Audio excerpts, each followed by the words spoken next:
From his studios in New York,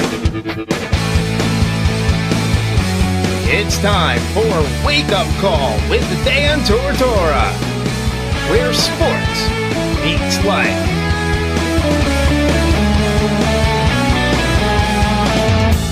Here's your host, Dan Tortora. Welcome here to Wake Up Call with Dan Tortora on wakeupcalldt.com, your one-stop sports shop, and on mixlr.com/wakeupcalldt. Proud to be here with you every Monday through Friday from 9 a.m. to 11 a.m. Eastern Time, and hope you're having a great week and that you started off right with your special Monday. That's right, Monday. I hope you had a good Monday and that you spent Monday with some respect for that Monday. I'm going to keep saying Monday until you enjoy it, but I hope that you had a good Monday, and I hope that you started off the week the way that you should, which is with love, respect, appreciation, just having a good time. That's what it comes down to. You got to have a good time. Give your best to every single day that you got, because that's the day that you have right now. People say, Friday's great, and this is that, and Saturday, and yada, yada. And yeah, that's fun, weekends, and we're commissioned to believe that weekends are the best part of the week, but the best part of my week is whatever day I'm awake. That's the best part of my week. I'm up today, so today's the best part of my week, because this is the only part of my week that I have right now. I don't know what I'm going to have from here, but I know that I have Tuesday, so I'm going to make the most of Tuesday and have some fun with Tuesday, and God bless Tuesday, because Tuesday's being good to me right now. I get to wake up and tell my story, share it with you, have a good time, and jump into some things that are really important to me and really special. So thank you for tuning in. Thank you for being a part of Wake Up Call every Monday through Friday from 9 a.m. to 11 a.m. Eastern Time, right here on mixlr.com/wakeupcalldt. The MixLR live stream is also available on wakeupcalldt.com's homepage, along with the downloadable app on Podbean, the iTunes podcast, the RSS feed, and so much more, and different ways to listen into the archive of the show after we go live. So make sure that you check that out. Over 950 broadcasts that we have on the app that you can get through the RSS feed, iTunes, and Podbean, and Player FM, and TuneIn Radio, and so on and so forth. So thank you so much however you listen, and thank you, of course, for listening live so you're the first to hear it. Make sure you become a member so that you will get emailed every single time we go live, and you'll get to chat with me in the live chat room on mixlr.com/wakeupcalldt. You just click on follow, and that'll prompt you to take just a couple seconds to connect yourself with the show. Make sure that you do that. So, with that being said, speaking of connecting with the show, the morning menu, that flavor, that sound that we always have, lets you know what's coming up. Let's jump into that right now. Here on Wake Up Call with Dan Tortora, Monday through Friday from 9 a.m. to 11 a.m. Eastern Time. We like to start off the show by giving you our menu of topics. The morning menu, that is. Live now with the morning menu is Dan Tortora. Today's morning menu of topics right here on Wake Up Call with Dan Tortora on wakeupcalldt.com, your one-stop sports shop, and on mixlr.com/wakeupcalldt. Very proud to say we're going to start off the show with Zaire Franklin and Jonathan Thomas. We had a special engagement broadcast that we were proud to do from the Wildcat Sports Pub, which opened their doors to us and opened their doors to the community, and it turned out to be an amazingly wonderful event because God is great.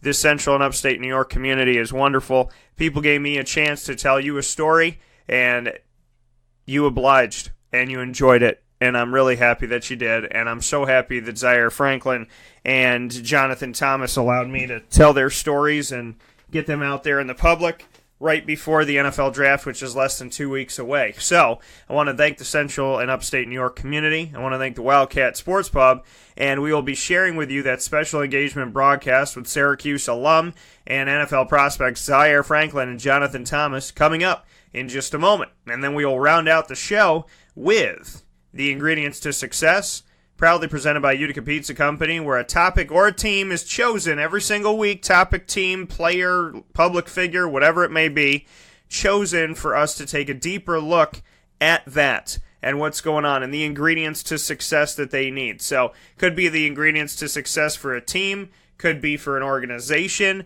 could be for a way of life, could be for a daily thing like how I was talking about Mondays yesterday, could be anything.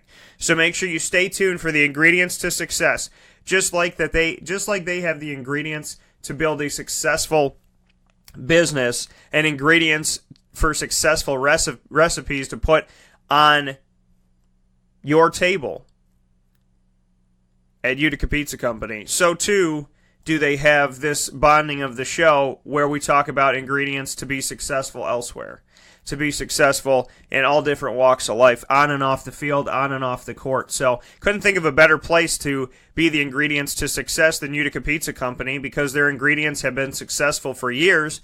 And why?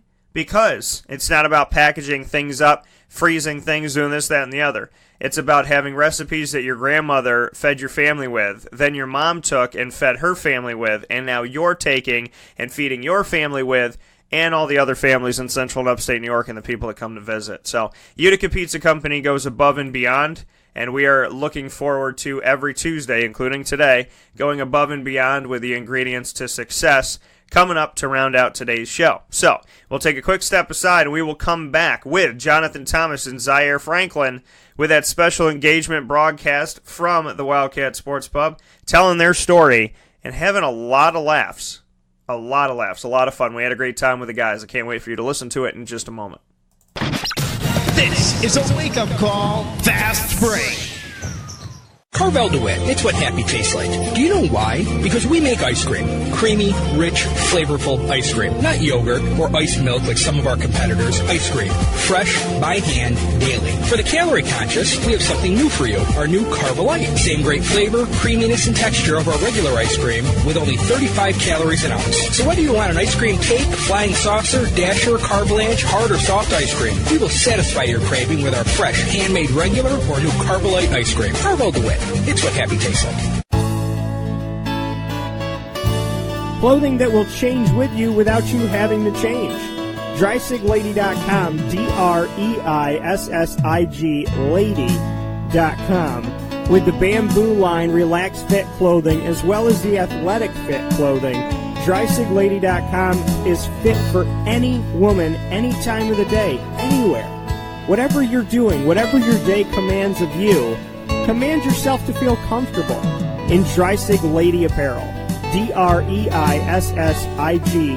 Lady.com.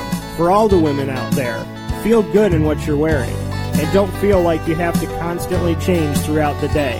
Whether you're a stay-at-home mom, a business owner, going for a jog, going for a meeting, or just relaxing at home, DreisigLady.com is the right fit for you. DREISSIG Lady.com.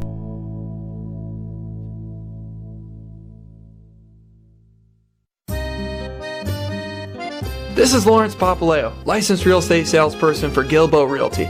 Call our home office at 315-752-9513, or better yet, call or text me directly at 315-748-2524. Let me ask you a question, Lawrence. If I needed you to help me buy a house, find the right place, could you help me do that? Joe, I'll help you find your dream home. You don't ever say my name on the radio, never. If I needed to sell a house, could you help me go about that the right way? Yes, I can. How do they get a hold of you? Call me directly at 315-748-2524. But you also do the commercial property. So if I got a business, couple businesses, got to take one here, move it over there, do this, do that, are you going to help me buy and sell my commercial property also? Yes, sir. I like that. What's my name again? I have no idea. Absolutely, but they need to know your name, so give it one more time. This is Lawrence Papaleo, licensed real estate salesperson for Gilbo Realty. My phone number is 315-748-2524. Why don't you tell them your name one more time and that number so we can jot it down? This is Lawrence Papaleo. Call me or text me directly at 315-748-2524. This is Jimmer Sikowski, owner-operator of Chick-fil-A Cicero, 7916 Brewerton Road in Cicero, right in front of the Home Depot. I had a deep feeling that God wanted me to do something bigger with my life and to help people, help others. He kept putting Chick-fil-A in my life, and I realized as I was going through the franchise selection process that positively impacting the lives of others was really core to what we do here at Chick-fil-A. First of all, it starts with the food. The food is brought in fresh daily. We bring in local produce. We prepare to order in the kitchen. We hand bread our chicken. We hand spin our milkshakes. It's great food. It doesn't taste like fast food. I think the second thing is the way people feel when they come in a Chick-fil-A restaurant. It's different. We try to treat people with intentional kindness here, which is very different and deeper than good customer service. And so I think it feels remarkable for most people to come in a Chick-fil-A restaurant. And then lastly, the impact that we try to have in the community is very different. It's a big part of the expectation of every operator of a Chick-fil-A restaurant is that they're actively engaged in their community, they're a leader in the community, and they're making a difference. When they realize that what we're striving to do is to shine a little light in their life, that's a very, very different experience than you will have in any other quick service restaurant. And it's that remarkable experience that I think people will emotionally connect with. We're here right over by the pizza side of things with Zaire Franklin and Jonathan Thomas inside of the Wildcat Sports Pub. Zaire Franklin, a linebacker of the Syracuse Orange, now heading to the NFL draft, and Jonathan Thomas, linebacker for the Orange, heading to the NFL draft. So with both of these gentlemen here, can Syracuse at Central New York please give them a round of applause, show them a little bit of love as they head to the draft in less than 2 weeks. So with that being said, we'll start with Zaire. Zaire, you just got to go down and visit a city that is near and dear to my heart and been covering the team for a decade with the Jaguars. How was Jacksonville? Hello. Jacksonville was it was cool. It wasn't as warm as I kind of hoped it would be. It was a lot of rain, but it was a great time. Got a chance to meet a lot of Syracuse guys, Coach Coughlin, Coach Marone, Coach Hackett, and other guys like that. So it was a good experience. Now, you didn't work out. You just went and hung around the facility and whatnot, right? So how was your experience? Besides the weather, how was the experience? It was great. Just an opportunity to get around the big wigs and kind of talk to the guys who are making, the ultimate decision. So get a chance to kind of let them know who I am and what I'm about and talk a little football. Tom Coughlin is a no-nonsense guy. I asked the biggest change last year when he came in, and the general manager, David Caldwell, said there's more khakis in the building. No sweatpants, no earrings when you're walking through and whatnot. The little things that he does and kind of comes across like a drill sergeant in his day-to-day meetings. Did you get that from him? Did you get a sense of an old-school mentality from him? I definitely caught like an old-school vibe throughout the building. However, a lot of people told me that he kind of relaxed a little bit. I don't know how much everyone knows about the Jaguars, but it's a lot of personalities on that team. From Ramsey to Fowler to it's a lot of personalities. So I feel like he's kept his background. And Coach Marone, he's not a real no-nonsense guy as well, but I feel like they're a little bit more lenient now just because all the guys they typically got to deal with. Yeah, they got some characters. And Jonathan, you had an opportunity to go back home and be around the Falcons. What was that experience like for you? It was like a dream come true, especially growing up in the city. You can hear me when it's not too loud. It was great going back home, working out for the team I grew up watching, especially when I was a little kid, going around facilities. That was a dream that I wanted to accomplish, and it's something that it felt good. It's been a long time since they've been the Dirty Birds. Do you think that they could get back there with you as a part of their defense? Oh man, they were in the NFC Championship a couple years ago. They were in the Super Bowl, almost won that. They're good. But we don't see. Now, Marquise Sproul, who's also a former linebacker of Syracuse, he had the opportunity to go back and be a part of the Falcons. What was that like to go back into not only a place that you grew up around and obviously care about, but to know that the linebacker core right before you, one of those guys had been there as well? With Marquise Sproul being there. I never met him. You never interacted with him? We didn't meet the players. Right before you, yeah. So when you had, but that connection, the fact that they've looked to Syracuse before in the past, just what that means to you is, what would it be like if you got to play back at home? That's a dream come true, to be honest, especially being around my family. So, like being at home, who doesn't want to play for your hometown team, though? Now, you guys both had an opportunity to work out for the Buffalo Bills this past Friday. I'll start with you, Jonathan. What was the experience like? It was cool. Really did like a little 30-minute workout. It was an experience being around facilities. It was cool. The 30 minutes that you had, what are you doing in that workout? What did they have you do? Just linebacker drills, bag drills, jobs, coverage. What did you take away? I mean, it's quick. 30 minutes goes by fast, but to be able to go out to Buffalo and do that, what did you take away from that? Was there anything that you got to take away? Anybody you got to talk to afterward? I mean, no, I didn't. But it was. I was blessed to have an opportunity to showcase my ability, though. So it was great having another team give me a chance to showcase what I can do. And Zaire, what about you? What can you say about Buffalo? I mean, basically, like JT said, it was a quick workout, but I mean, it just felt good to kind of be, any opportunity is a blessing. So it was cool to just have another opportunity to, show what we have in front of scouts. Then, it was just like maybe the last time me, Paris, and JT would, I guess, quote unquote, line up together, I guess. And so, I mean, just being with the guys is always cool too. Yeah, we're missing Paris here today, but what can you say about the core? Because you guys were together for Schaefer, and then when Schaefer shifted to Dino Babers, there was some movement that was made, especially on the offensive end, but he stayed true to that linebacker core.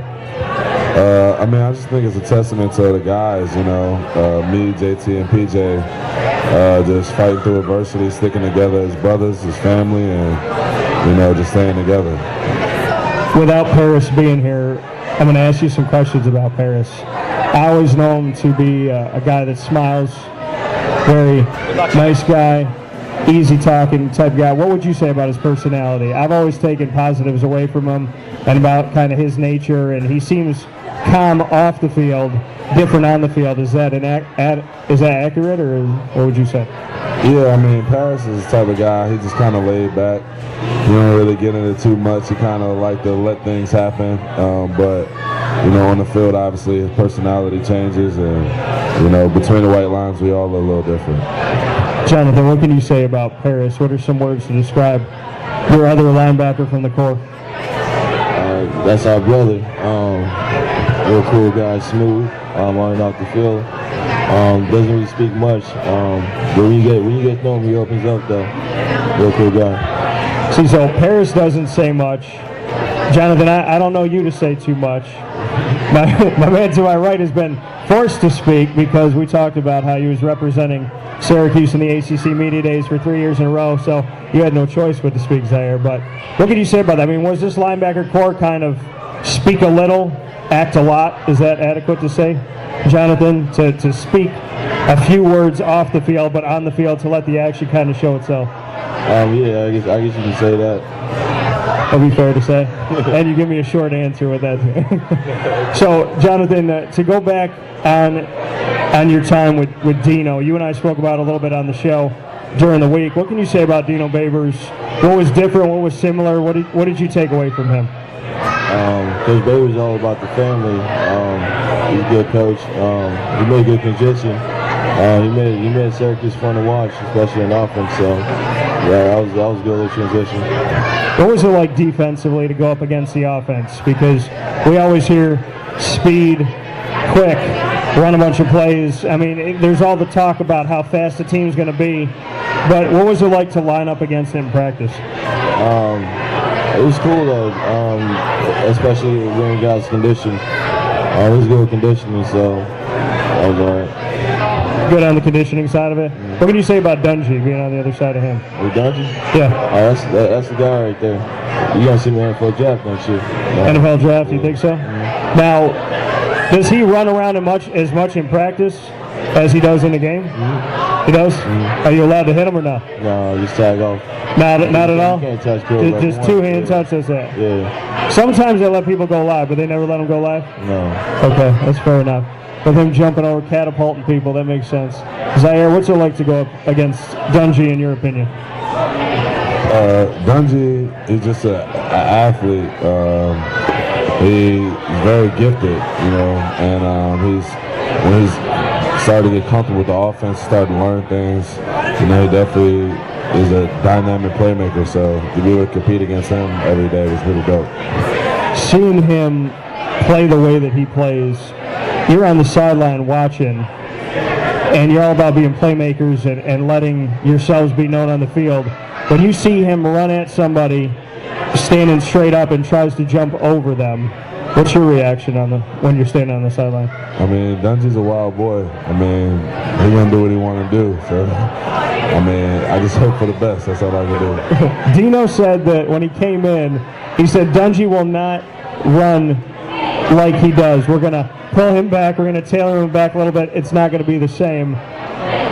Obviously, Dungy didn't listen to that. And then Dino kind of changed his tune in 2017. It was like, well, he can use his legs when he wants to. Did you get a feel for that? That as much as he was like, don't do that, that's just, I mean, you can't change the dog and the dog, so to speak. I mean, I just feel like it's a dynamic part of Dungy's game to be able to use his legs as much as his arm.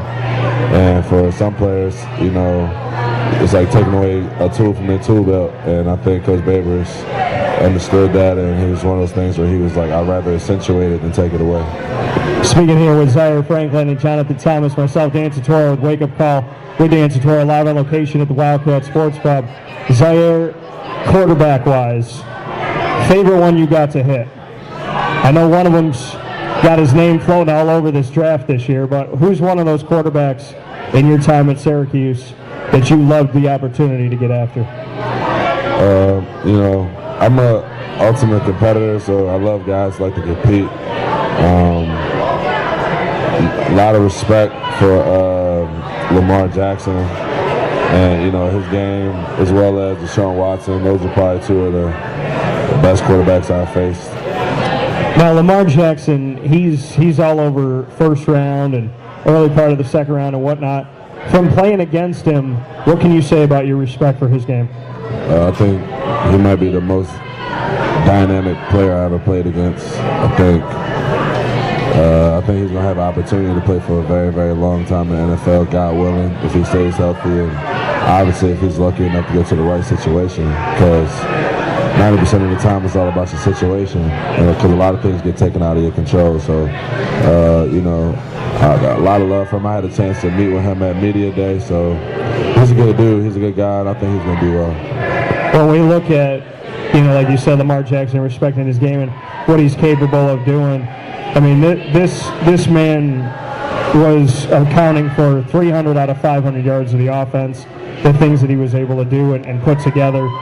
Just what you could say about what that could be, because the NFL is all about finding the right quarterbacks and finding somebody that's going to bring your team forward, but the RG3s and some of those guys out there that wanted to run and make that happen. I mean, Donovan did it for a while, but there's almost pulling away from that. Where Lamar Jackson, it's a huge part of his game. It makes him who he is. So do you think that there's life for that in the NFL still, in your opinion? Yeah, I mean, I feel like most of the best, every quarterback has to be mobile. I don't really say there's one quarterback that comes to mind that doesn't move, and that's Tom Brady. And I mean, that's because mentally he's so much further ahead than everybody else. But all the great quarterbacks, Russell Wilson, Cam Newton, even Carson Wentz, who really should have been the MVP in my opinion, he's an extreme athlete, and he uses his legs often to, scramble to extend plays or to get yards. So, I mean,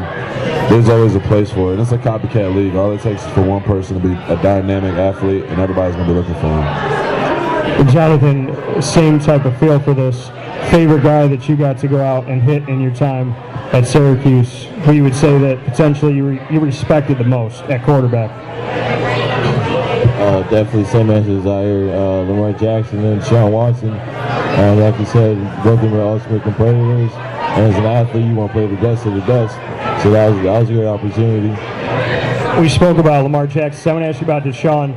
What can you say about his game? Like you said, going up against the best. If you want to be the best, you got to go up against the best and, obviously take care of business. So what was it about Deshaun Watson's game that you respect? He has heart. And I know a little about his story because he's from Georgia, so knowing about his little background and what he's been through, he has heart, and for where he is at, and that's a blessing. So that's good for him. He got drafted by the Houston Texans. Started off the season looking like he was going to shatter some of the records out there. Just what you could say about him as an NFL quarterback. I mean, obviously you have respect for him and his story, and what he did as a rookie looked like it was going to be pretty darn good if he had stayed healthy. I mean, when you get injured like that, you always come back stronger. So he's going to be okay. He's going to play for a long time in the NFL. And then Lamar Jackson, just what you could say about him. I mean, we heard from Zaire that he's obviously versatile. He brings a lot of talent to whatever team that he's going to play on, and could find himself playing for a long time in the NFL. What do you think about Lamar? Tremendous athlete, very shifty. Definitely going to be a problem for defensive players in the NFL in open space, so it's going to be exciting to watch. In the last 2 years, you guys, as members of this defense and members of this team, have gotten to have two of the best victories that Syracuse has had in over a decade, if not longer. Virginia Tech, top 20 team, and then taking down the reigning national champion inside of the Carrier Dome. The last time that a 1 or a 2 ranked team had won or had lost inside of the Dome against Syracuse was back in the early 80s when it was Nebraska. So bring me into those two games. I'll start with you, Jonathan. Virginia Tech and Clemson, two of the best teams inside the ACC the last 2 years, and obviously a national champion. Those games are very exciting. I felt as a team we came together before the games. Getting offered cupcakes here. We'll accept them, yes. Thank you. We appreciate it. Thank you. Thank you very much. So going off of that, so you get free cupcakes. That's good stuff. Free cupcake before the draft. Is this in the draft meal? Can you guys have this? It's all right. Okay, it's all right. We'll make it through. So getting back to Clemson, Virginia Tech, just what those wins meant to you. It was fun though, especially having fans out there. It was a fun game, especially winning.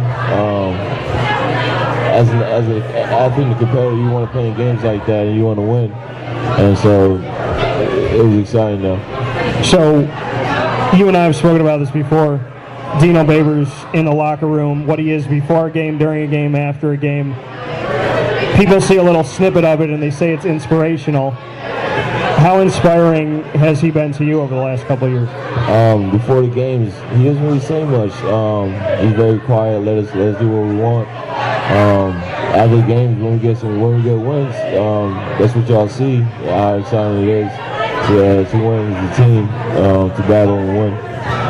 Can he dance? We've seen some coaches in the ACC break it down a little bit. Can Dino do that or no? Nah, I never seen him dance before. Fair enough. I'm going to go back over to Zaire. Zaire, to get the wins over Clemson and Virginia Tech in the last couple of years, even though the records don't show what you wanted to or getting to a bowl berth, you send this team of 2018 and forward from here into the future with two of their biggest wins, like I said, the past decade, if not longer, and one of the greatest wins in Carrier Dome history. Just what those two meant to you. They're obviously two great moments in my career. I mean, it was always great to get a win at home, especially when against a great opponent. So, I mean, it means a lot. I mean, it means something to me, but I definitely would trade those wins in for more successful seasons. And what was the disconnect, in your opinion, of what went on to get those big-time wins, but to still end it 4-8, to have those big moments and have 5 games left, you only have to win a couple, and they don't come through? What was it, in your opinion? I mean, it's hard to do that when you're playing a 4th-string quarterback. I don't really know. I only know one team that ever really was, in my mind, in my memory, I only remember one team. That's the national champions, Ohio State, who could play with a 3rd or 4th string QB and still be successful. So if Tom Brady goes down, the Patriots aren't probably going to be good. I mean, everybody just can't do that. If your 1 goes down, maybe. If your 2 goes down, you're probably not going to do well either. So, I mean, we always got to deal with the injury bug at the wrong time and not to make excuses. I mean, it's just what happened. I mean, it is what it is. Hopefully it'll be better moving on. When you look at the Dino Babers factor for you, just what he's been as a coach. He's obviously not the coach that had recruited yourself, Jonathan Paris, in, but he kept you guys where you were. You worked your behinds off to stay in those positions. So what can you say about having Dino the last couple seasons as the leader of the team? I mean, it's been good, you know, just be able to learn from him and, you know, under his tutelage and stuff like that. So it's definitely, you know, changing the culture at Syracuse, and, you know, hopefully they get it right together this year. So look at your time at Syracuse. What are some of the biggest things that you feel like you learned from being with this team and going through the ups and downs and the ebb and flow? What are you taking with you toward that hopeful NFL opportunity?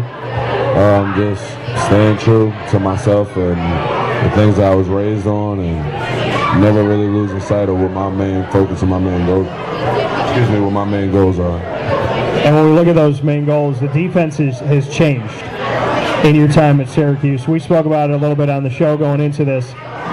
What did the shift in the defense teach you, and can you use it as an advantage toward a team in the NFL that's interested in you? I mean, whenever you get a chance to learn multiple different defensive philosophies, it'll never hurt you, and you get an opportunity to excel in both. I mean, it's always a good thing. So, I mean, I looked at it as a blessing to be able to learn more about, you know, the game of football and expand my football knowledge. Jonathan, going over to you, the shift in the defense, what did it teach you, and what did you take away from it that you feel you could bring to an NFL team if they call you up and say, we're interested in bringing you in? What can you say to them about being able to play Schaefer's defense and then Dino's defense as well? Well, with Schaefer's defense, we played to line of scrimmage, so we're playing a lot of blitz, so we have experience with blitzing. And Coach Baby, we played in a lot of open space and coverage, so we have a lot of experience in coverage as well, so very dynamic players as well. I mean, I have to imagine watching how you guys play and how you guys attack first couple of years that you missed that amount of blitzing. Is that fair to say that was kind of maybe a tough learning curve to shift out of that? I mean, it was a tough learning curve, but blitzing, that's one of the fun things about the game, though, especially playing defense. That's a rush, getting the opportunity to sack a quarterback, making a big play, having the opportunity to change the game. And when you look at kind of coming out of this in your time at Syracuse, Zaire was talking about, you know, you take what you learn, you move forward, and you wish that maybe the outcomes were different in the season, but there's something to take away from it. Coming into Syracuse, going out of Syracuse, what are the biggest takeaways for you? I mean, honestly, I feel like we didn't accomplish what we wanted, but it was good playing along with my brothers with PJ and Zaire, so having that brotherhood, that's something I can look forward to for the rest of my life. And when you look at the longevity that you had out there together with Zaire and PJ, just what that meant to you, because it's one thing to come to a team and want to start, want to play, get the reps, but you guys, once you took the torch, so to speak, you didn't give it back.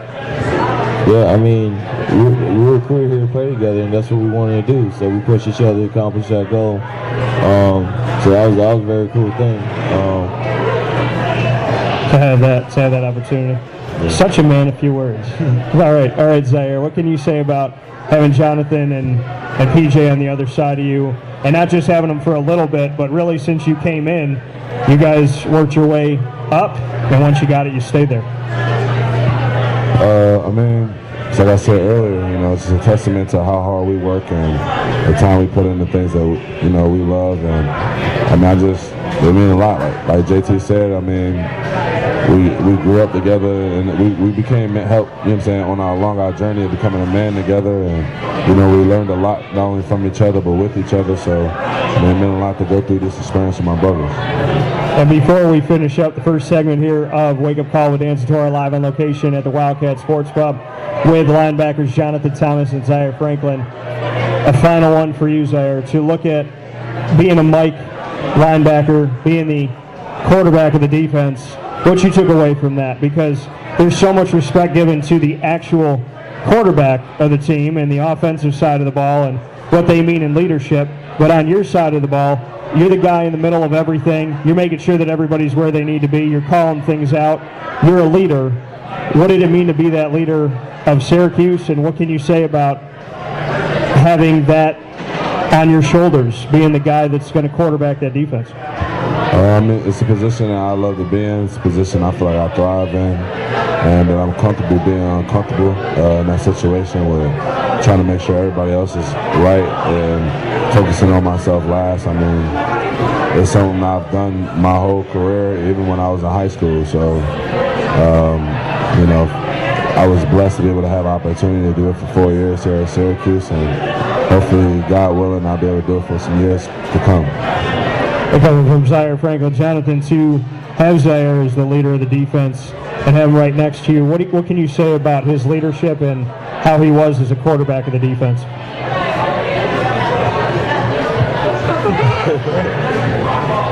Yeah, man, he's a stand-up guy, good character. Holds other people accountable, and you want to follow a guy like that because you know he's going to give 100% whatever he does on and off the field. So having a guy as a best friend and as a mic linebacker, it's someone you listen to.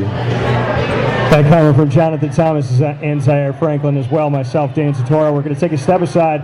When I come back, we're going to do a segment totally off the football scope of things. We're going to play a game called Rapid Fire, get to know these gentlemen a little bit better, and get to know them, kind of keeping them on their toes.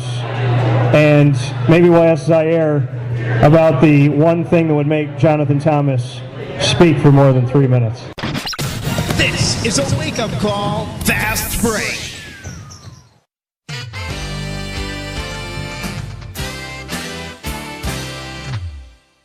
Hi, this is Domenico Vitali, owner of Giovanni's Formal Wear, where you look great and feel even better with our renowned tailoring and alteration services on any suit or any tuxedo from anywhere.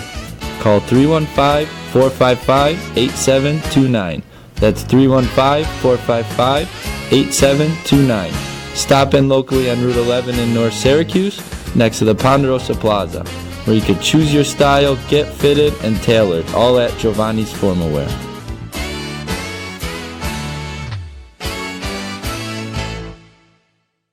I'm George Townsend of Honda City with some good advice when buying a new car. The true cost of owning a new car is determined by the appraised value when you trade it. No vehicle appraises higher than a Honda. Next, look for low APRs and deep discounts. You also want low maintenance costs and great fuel economy. That's why my advice to you is to buy a new Honda. Looking pre-owned, visit our Honda Certified Used Car Center. Honda City, 7140 Henry Clay Boulevard, Liverpool, or HondaCity-CNY.com. It would be a pity if you don't shop at Honda City. The Wildcat Sports Pub in Camillus, New York is located on 3680 Milton Avenue in the Home Depot Plaza. It is your family-friendly sports bar and restaurant. Folks, some sports bars aren't family-friendly. Some family-friendly restaurants are not sports bars. The Wildcat Sports Pub in Camillus, New York is proud to be both.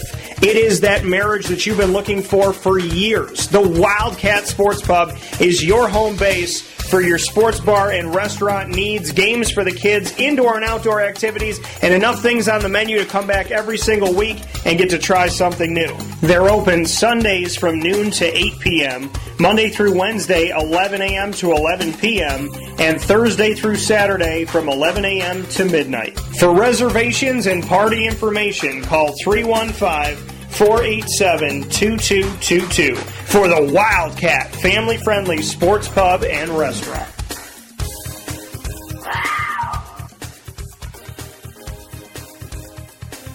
Back here with Wake Up Call with Dan Tortora here from the Wildcat Sports Pub, live on location with Zaire Franklin and Jonathan Thomas, two former Syracuse linebackers that are heading into the NFL draft and a hopeful opportunity of playing inside of the National Football League. 32 teams, and both of these gentlemen have gotten opportunities to work out and speak with a bunch apiece. It is now time to get into rapid fire, which gets them off the field and gets to know them a little bit better. Allows me to throw some questions their way. And then in fairness to Jonathan and Zaire, they both have known me for the last at least 4 years of being at Syracuse. you guys get asked questions all the time. And you have to sit in front of the mic and answer those questions. You never get to flip the script. I'm going to let you guys flip the script today. And after I'm done asking you questions, I'm going to let you ask me a couple. And I have to answer the questions. So, Zaire, I'm going to throw this one your way. I'm going to start off with you. If I could only play one song for you coming out of the Carrier Dome, locker room, running out onto the field for all 4 years, what would that song have been?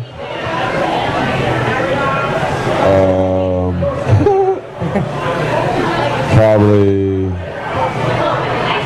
Meek Mill, Dreams and Nightmares, probably. All right. Meek Mill, Drake. Do you like them both? Or because you're a Meek Mill fan, is there no Drake? I mean, I'm a Meek fan. I've been listening to Meek since he was 16, but okay. I still like Drake. I still listen to Drake. I don't like the things that Drake do as a person, but I like his music though. Okay. All right. Fair enough. What else? I'm going to give you a couple here before we switch to Jonathan. If anybody would play you in a movie, who would it be? Sound like G60. If somebody was to play me, it'd probably be Michael B. Jordan. Michael, all right. I like that. Why Michael B. Jordan? I like the choice, but you got to tell me why. Because when he played Creed, he did a good job of being a Philly boy, so I could rock with him. Yeah, he did that, and he also did a good job with Killmonger, too. Did you see Black Panther? Of course I did. He's a good movie. So, okay, so you would have Michael B. Jordan play you. What else we got here? If you could marry anybody in the entertainment world right now, who would it be? Yeah. My girlfriend. After 3 years, that's who I would. Okay. All right. You ain't gonna catch me. Good answer. The political answer. Yeah, it's all good. All right, Jonathan. I'm gonna flip over to you now. If there was a movie about your life, what would you name it? Diamond in the Rough. Diamond in the Rough. Okay, I like that. Who would play you? Idris Elba. Idris Elba? Yeah. All right, I like that. Zaire doesn't like that. Why Idris Elba? He's smooth. I don't know. Yeah. Okay. You got a nice accent to him. Yeah, he's smooth. Yeah. All right, Idris Elba. Okay, so let me give you one more here.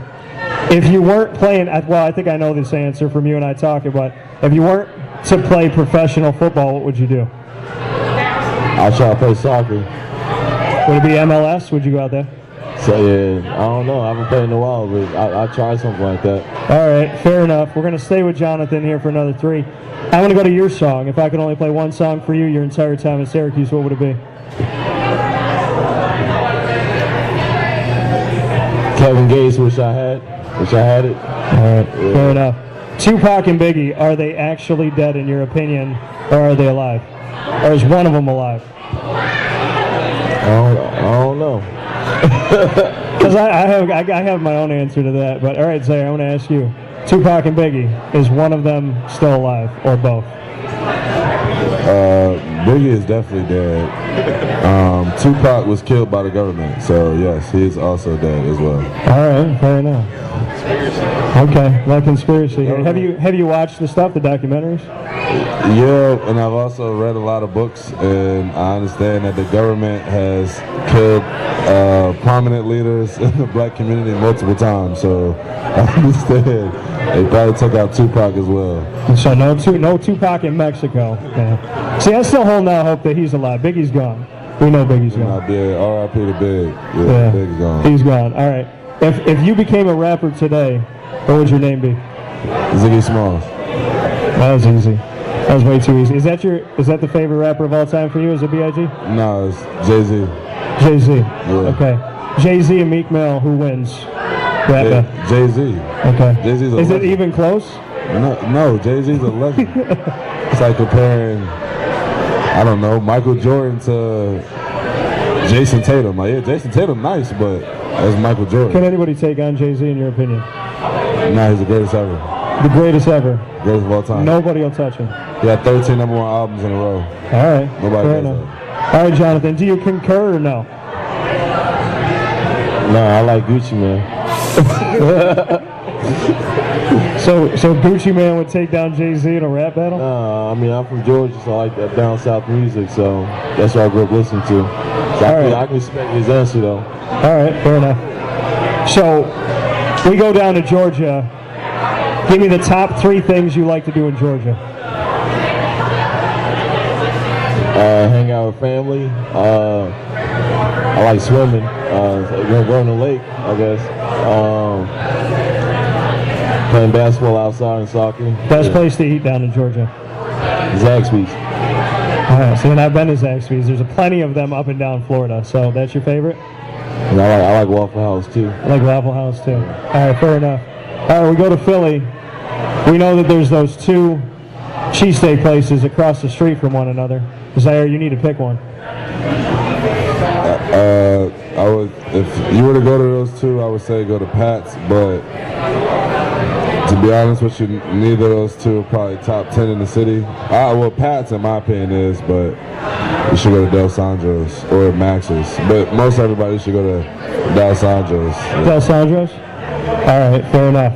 Now, is that whereabouts? If I'm going to Philly, am I going in the city? Where am I going?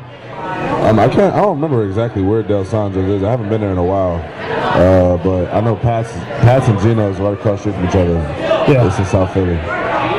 So, what's the top 3 things you do in Philadelphia? Don't tell me swim. I know it's not swimming. Nah, I mean, I ain't got no pool, so I can't swim. But, well, I can swim. I know how to swim. I don't swim often. But, I mean, probably I can tell you what I do. All I do is work out, hang out with my friends, and I mean, there's a ton of stuff in Philly. Philly's a very historical city, so it's so much American history in Philly. So if you into that kind of thing, you know, it's a whole bunch of stuff you could go see. Downtown is pretty dope. A lot of sights to see, and then I mean, it's a lot of great food in Philadelphia as well. So. Next to the cheesesteak, what's your favorite in Philly? My favorite Philly food is water ice. Y'all don't know what that is. It's water ice? Water ice is like, I mean, I guess... It's like frozen ice? Italian ice? Something like that, but it's not the same thing. I mean, water ice, I guess, in my best interpretation for that, y'all would probably understand what it is probably something like like you said, Italian ice, I guess what y'all call it, or like a snow cone or something like that. But Rita's water ice is like, it'll change your life. Or Philly flavors. Okay. Yeah, it's different. All right, fair enough. Top three movies, in your opinion, of all time. Of all time? Well, I can't say of all time. I'm not a huge movie buff. Top 3 that maybe you like, yeah. Do the Right Thing is my favorite movie. A Bronx Tale, and I don't know, probably I don't know, I'm a TV show guy, but I don't know, I'm gonna say Black Panther. All right, well, I like that one. I put that one up there. Yeah. That movie is top 3 domestic gross ever. Yeah, I know. So, and well deserving of it, because we finally have a villain that's not really a villain, and you can understand the story of him. And Michael B. Jordan, for all the things that he's tried to come into with Fantastic Four and all that, this was the best one. I think that's fair to say. Yeah. They shouldn't have done what they've done. I don't want to ruin the movie for anybody, but I would like to see more Killmonger. Let me just say that. Yeah, I feel you on that. You said you're a TV guy. Before we switch back to Jonathan here, top 3 TV shows of all time. Oh, number 1 best show of all time is Game of Thrones. There's no show better than Game of Thrones. Number 2 is The Wire. And then I'll probably say 3 is Sons of Anarchy. All right. See, Sons of Anarchy I got into before anybody got it, like in the beginning. Yeah. But Game of Thrones, I don't know, I'm there, but I'm not. I like Walking Dead. No, Game of Thrones is by far the best TV show that ever happened. That ever happened. All right. Jonathan, I'm going to throw it back to you. Top 3 TV shows of all time. I like Sons, of course, Smallville, and Game of Thrones, yeah. Okay. Top 3 movies of all time. Paid in Full, Boys in the Hood. Hey, Juice. Okay. I got it. Boys in the Hood. I mean, obviously, many people have seen that movie. Where does that one fall for you? Is that number 1, 2, 3? Where's it at? 3. 3. Okay. Fair enough. What's one TV show that you watch that you don't want to tell people that you watch? The Following. The Following? Yeah, it's a little graphic. Yeah. See, I have one that's like funny, but all right. The Following, I can appreciate. What about you, Zaire? What's a guilty pleasure TV show? Recently, me and my girlfriend's been watching Tiana Taylor and Iman Shumpert's reality TV show. That show's lit though. Like I ain't gonna lie, that show's Tiana? Lit, Tiana and Iman. So that's what it's called. Yeah. What about reality show? What reality show have you watched? I hate reality TV, like with a passion. I wish they got rid of all of it. I hate Jersey Shore, Love and Hip Hop, all the Real Housewives. I hate all of that. I despise it actually, to be more specific, but that's why Tiana and Iman is like me breaking character, because I really hate reality TV. But I feel like both of them are actually interesting, and both of them actually have talent. Like now they just put anybody on TV with no talent. The Kardashians, all that's just a bunch of nonsense. So, but Tiana and Iman is lit though, because they both have legitimate careers and they both like are interesting spots in their career. She about to drop her first album. He transitioning from leaving LeBron. Is he going to continue playing? You know what I'm saying? So it's interesting. It's a nice plot. But all the other stuff is nonsense. I hate all of it. So figuring out when the Cavs are going to get there and how they're going to get home from the club in Jersey Shore doesn't hold a candle to dropping an album and life after LeBron. Yeah, I don't care nothing about. They don't. There's no talent. Everybody can get drunk and act crazy and fight. True. That's not. Everybody in this room can do that. That's not. You don't deserve a TV show for that. That's true. I ask my wife all the time what the Kardashians do. I'm still trying to figure it out.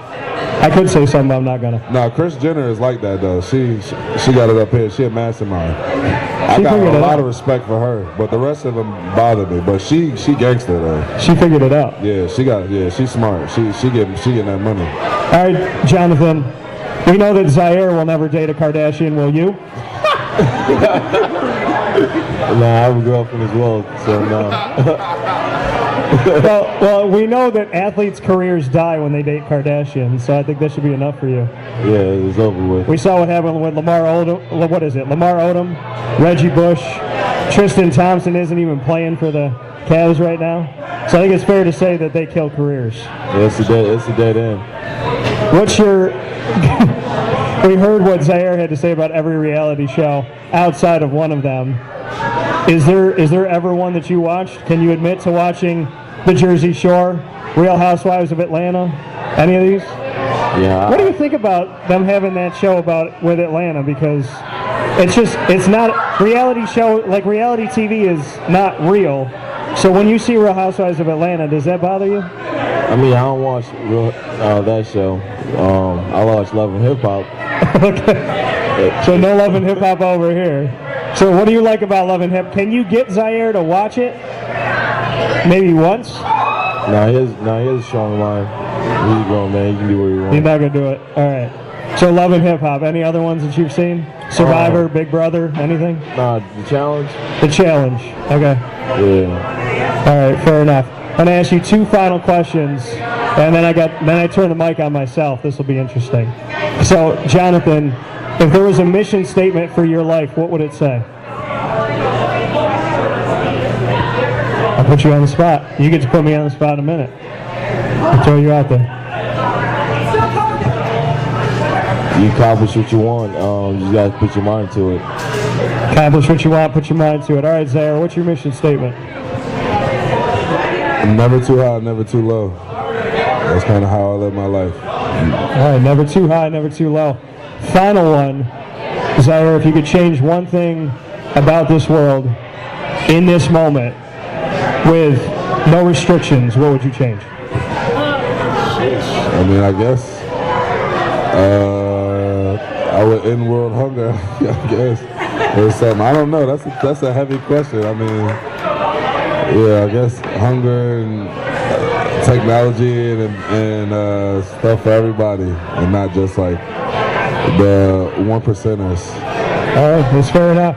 All right, Jonathan, what are you changing? Quality for all. Quality for all, yes, absolutely. That is something that should have happened, I think, at the beginning of time. I think that was fair to say. Should never be a question on that. So, with that being said, I'm now opening the floor to these gentlemen. Jonathan Thomas, Zaire Franklin will now flip the script on the interviewer. And after interviewing these men for the last 4 or 5 years, they get to throw it at me. Jesus be with me. It is the Wildcat. We're here with Wake Up Call. And Jonathan, you got the first question. What do you got? If you play football, what position would you play? I play football. Don't laugh, Zaire. That's not fair, man. I'm 5'8". My mom's 4'11". Okay, she did this to me. All right, but if I played football, I would want to play quarterback. However, I'd also like to play corner because I like interceptions. So corner or quarterback. And yes, if you guys were running at me, I would lay down on the ground. All right, what else you got? What do you got, Zaire?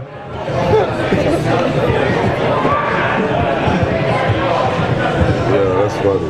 That was a good. You've been holding that one in, huh? Okay. That's not fair. It's not fair that you laughed as much as you did. That's not fair.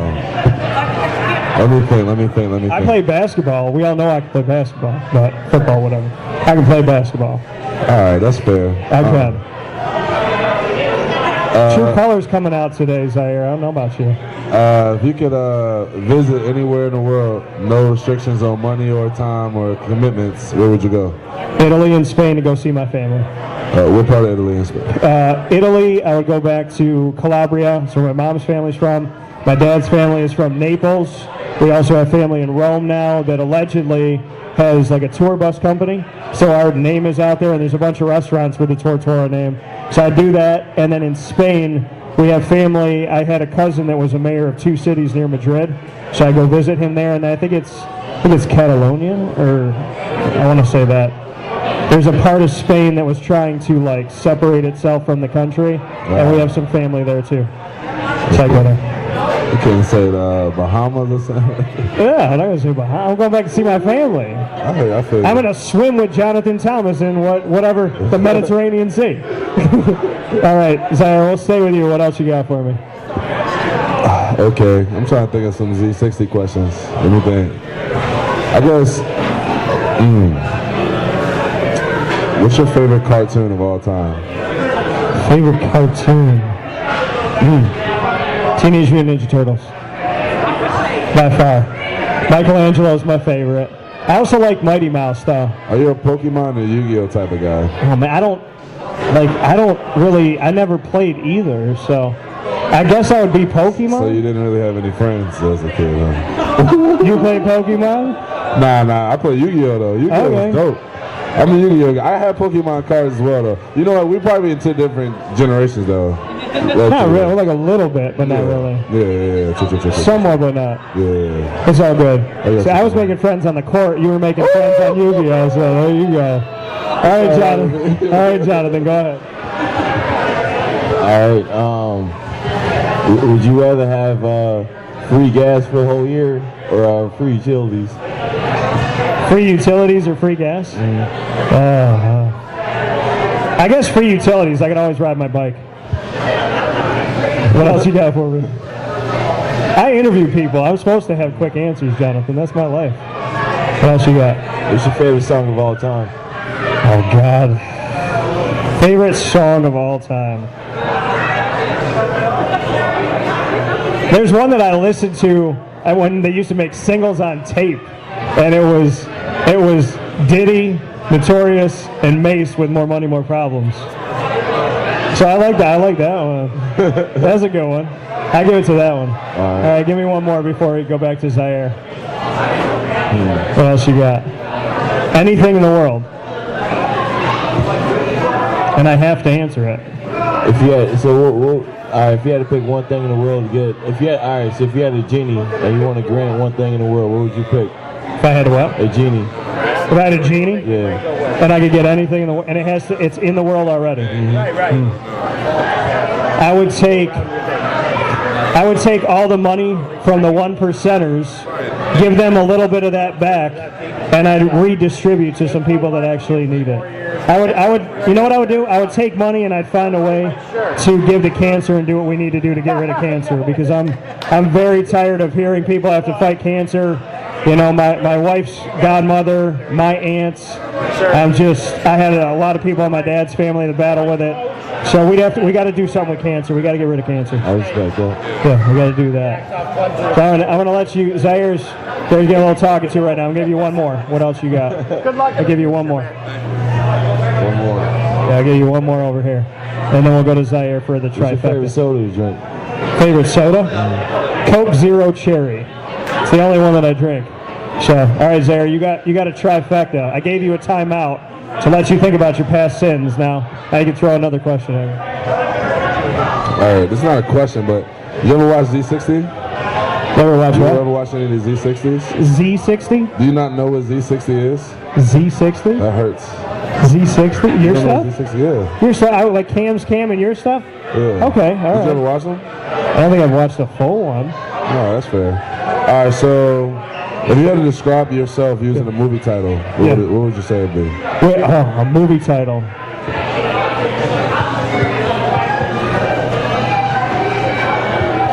This is tough. It's a Wonderful Life. Right. I go with that. There you go. That's smooth. I like that. Yeah, I That's pulled cool. it off. There you go. Let me see what else I got for you. All right, so let me think. All right, what's the worst movie you've seen in recent history? Like the one of the movies that you're like, why did I even watch this? There's 3. Uh-oh. I watch movies like religiously, and I'm also, one of the things I do is like screenwrite. I went to school of screenwriting, so that's one of the things I want to do in my life at some point. So, Babylon AD with Vin Diesel that I did not want to go see, and my friend's brother begged us to go. It was one of the worst things I ever spent money on in my life. So, and that movie had no premise, no point, there was no plot, it was stupid. Miss Congeniality 2, which an ex-girlfriend took me to see, and I fell asleep for a half an hour. And she got really mad, and my buddy that was on the other side of me thought it was hilarious. And then the third one, I gotta think about this. Tinker Tailor Soldier Spy. That movie was awful. My wife and I both fell asleep for like an hour. Oh, wow. She picked that movie, though. She picked that movie. So, all right, Zaire, you got one more, and then we'll go back to Jonathan. I should ask you how much you listen to Wake Up Call, because I got to watch Z60, and you need to start listening more to Wake Up. I mean, that's a fair. I wasn't upset. I just asked a question. No. I wonder if you did. I wanted to know what your favorite. What was possibly was your favorite episode? But if you did, it's all right. I don't feel no type of way about it.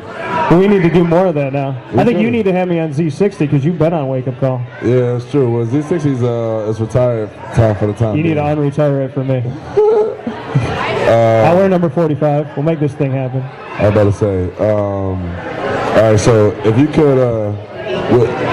could play any sport right now, like you God given, you could recreate Dan Tortora. You could become 6'8" if need be, 80-inch wingspan. Whatever. There's a level of disrespect here. No, I'm saying though, like, what sport would you play, and what position would it be in that sport? Would it be football, or would it be another sport? There was one sport that I got handed a ball at 3 years old, and if I played anything first, it would have to be this. I would 100% be a point guard, play basketball. Point guard? Toronto Raptors. Yes. Raptor? You a Raptors fan? First place in the Eastern Conference. What are you talking to me about? What's up? Y'all not good. It's first place. And y'all lose in the first round every year. Nobody cares. Wait a second. Wait, are you a Philly fan? I'm a Sixers fan, yes. Okay, so... let's get into it. Let's get right into it. Right. Yep. So you understand...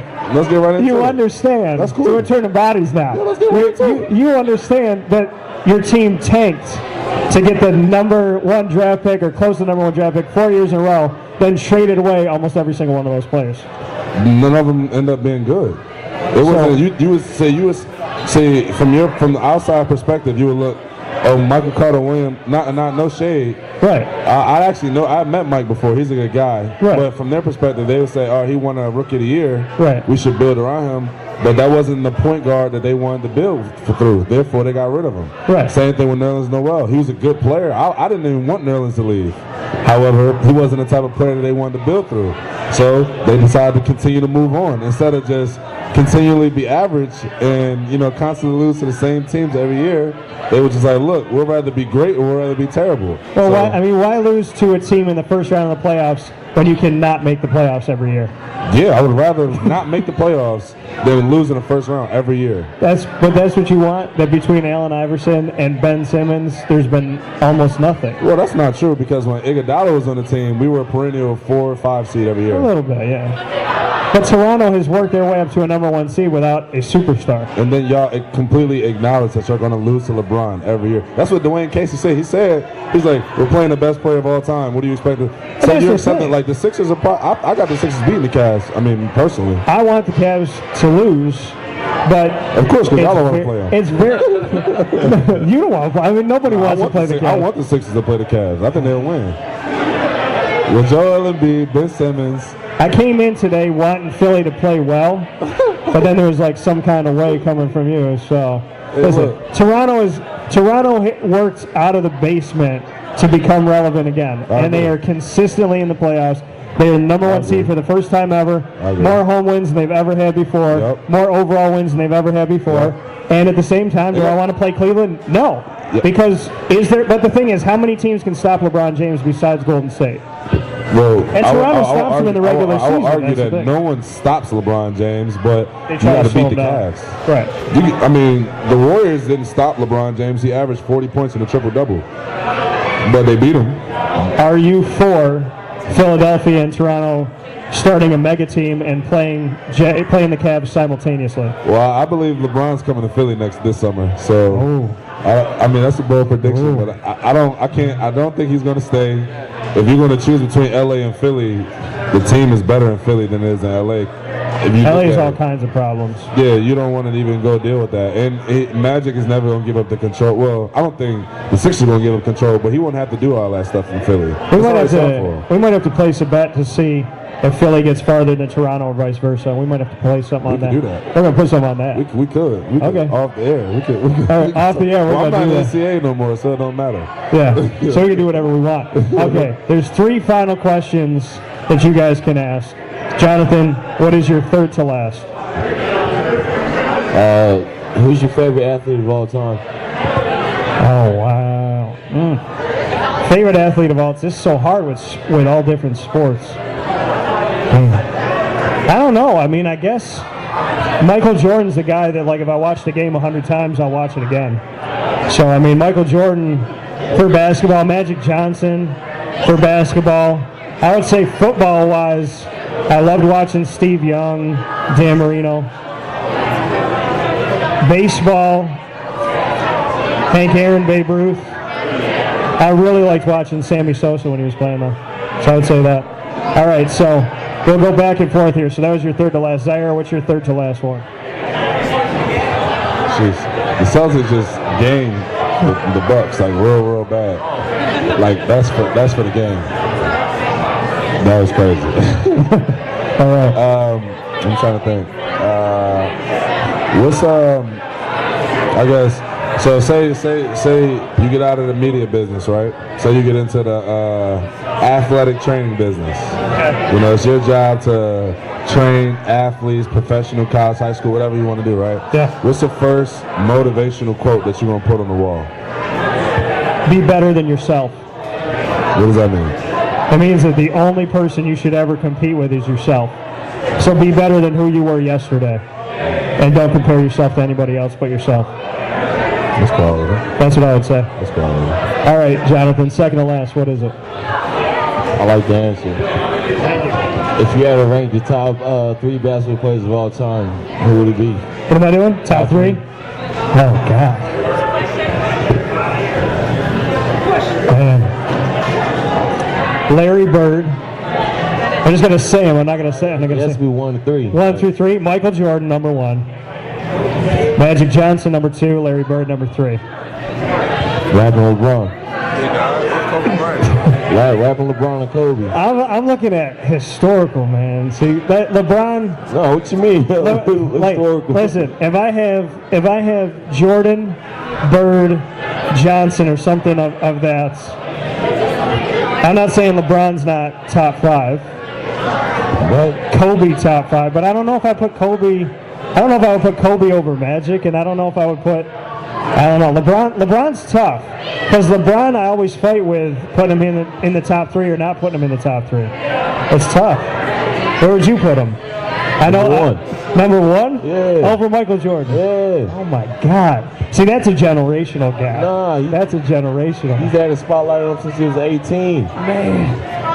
Yeah, Michael Jordan got kicked off of his high school team. They said he wasn't good enough. LeBron had a spotlight each week. All right, so you have. So then, who do you have? Where's Jordan? 2. And then who's 3? Kobe. All right, Zaire.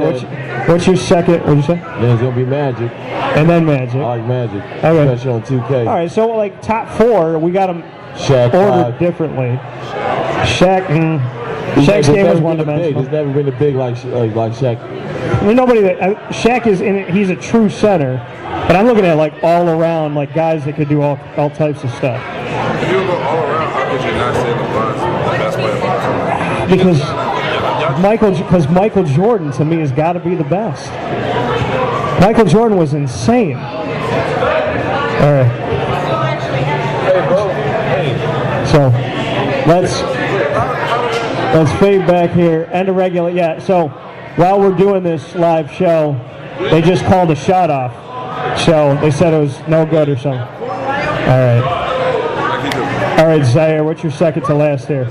Zaire's upset. We just missing all kind of nonsense. They just turn around and just watch it like that. But I'm trying to think. You said second to last? Second to last. You guys got one more after this. I mean, I guess I'll flip it on you, I guess. What is your mission statement, I guess? I mean, I guess I asked you for your motivational quote, but... Yeah. My mission statement? Never let somebody tell you who you are, what you can be, where you can go, and what you can do. Because to lose yourself in the expectations of other people is to lose yourself completely. I'm about to motivate you right now. Look at that. All right, final question, Jonathan. What do you got? I feel like that LeBron Jordan thing, that gets everybody. If there's like 4 or 5 years difference in age, people have totally different views. I don't discredit it though. Do you have a kid yet? I do not have I have a dog. I don't have a child yet. Yeah, I have Lily. You're gonna ask me what I would name my child? That's a good question. Yeah, what would you? She said. I would name it Jaire for Jonathan and Zaire. That's what I do. There we go. Political. All right, I'll give you another one, Jonathan. What do you got? Jaire, that's good. Yeah, Jaire. I do have a name for a girl, and we agreed on it. I name her Journey. Journey? Journey. What about a boy? That's tough. Kate said we could do Dan Jr., but I don't know. I'm like, yes, you did. That is such a lie. But I'm all about a kid having their own path, so I like Donnie. We talked about that too. Yeah, Donnie. Yeah, Donatello. All right, Jonathan. I'll give you one more. Get myself in trouble over here. My wife's lying in public. Go ahead. What's your favorite color? Green. Green and orange, actually. So, all right, Zaire, what's your final question?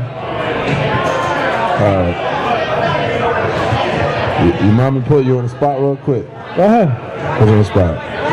So tell us the story of how you proposed to your wife. Okay, all right. I can do that. See, I'm better with dates and times than my wife. So it was Tuesday, May 21st. We were in Myrtle Beach, South Carolina, and my wife and I were fighting about something stupid. And my mom was there, my dad was there, my wife's mom and her sister, and we were having an argument over something like that. It was like spending $200 on like a Michael Kors purse and just because of the name, and I was like, why would you do that? So now, MK, you gotta look good though. I understand. I get it. Whatever. So we're having this conversation, and then we went to bed, and it was so stupid. I was like, what are we fighting about? So she's laying on one side of the bed, I'm laying on the other, I put my arm around her. She rolled over, put her arm on my chest, and she said, "I love you." And I was like, that's all it took to end the fight?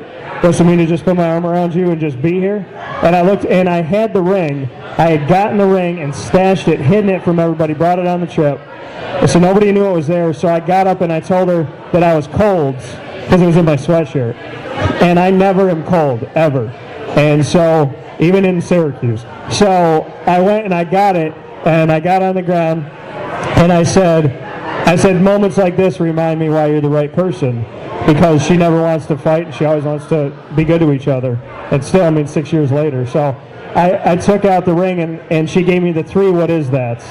She looked at me, because I've been messing with her, and so I've been like tying my shoe or like getting on the ground and ask her if she wanted to get lunch or something like that. So I was messing with her for like a year. So she said, she looked at me and she goes, "What is that?" And I was like, "What do you mean?" She goes, she backed up on the bed, she goes, "No, really, what is that?" And then she started crying. She's like, "What is that?" And then she bit it to make sure it wasn't chocolate. Because she did. So, yeah. But she said yes.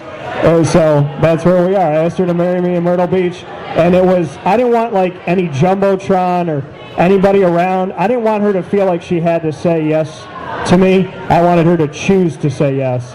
So I'm happy her teeth are still intact. yeah, I know, yeah. She got a nice ring. So it's all good. So that coming from Zaire Franklin, Jonathan Thomas, myself, Dan Tortora, here at the Wildcat Sports Pub. We are here every month with different guests, so come out and see us, take a card, and listen to the show 5 days a week in the morning on wakeupcalldt.com.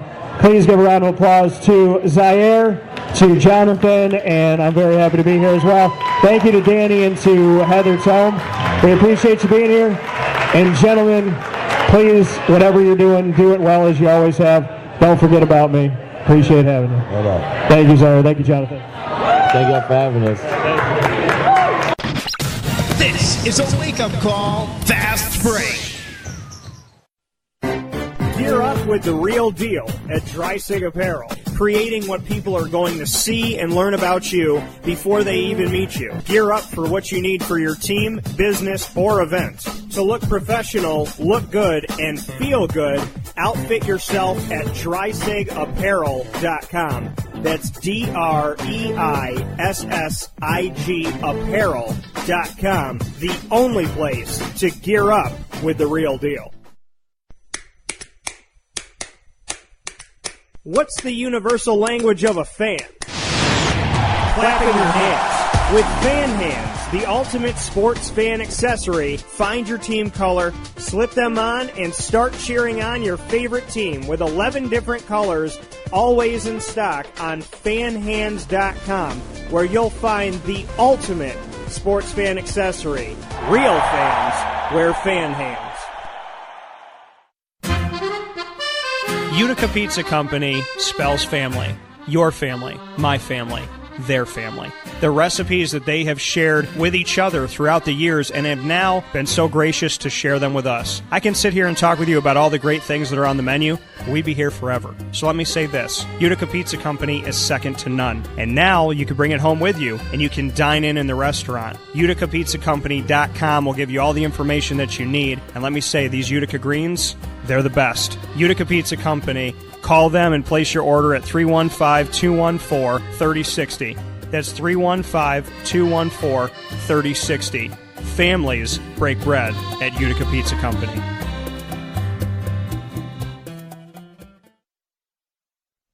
Welcome back here to Wake Up Call with Dan Tortora on wakeupcalldt.com, your one-stop sports shop, and on mixlr.com/wakeupcalldt. Proud to be here with you this morning and every Monday through Friday from 9 a.m. to 11 a.m. Eastern Time, and I want to thank everybody who has tuned into the show and supported the show. I want to give a special thanks to everybody who follows on Twitter at CallDT, on Instagram at wakeupcall_DT, and on Facebook at wakeupcallDT. Thank you for being a part of that.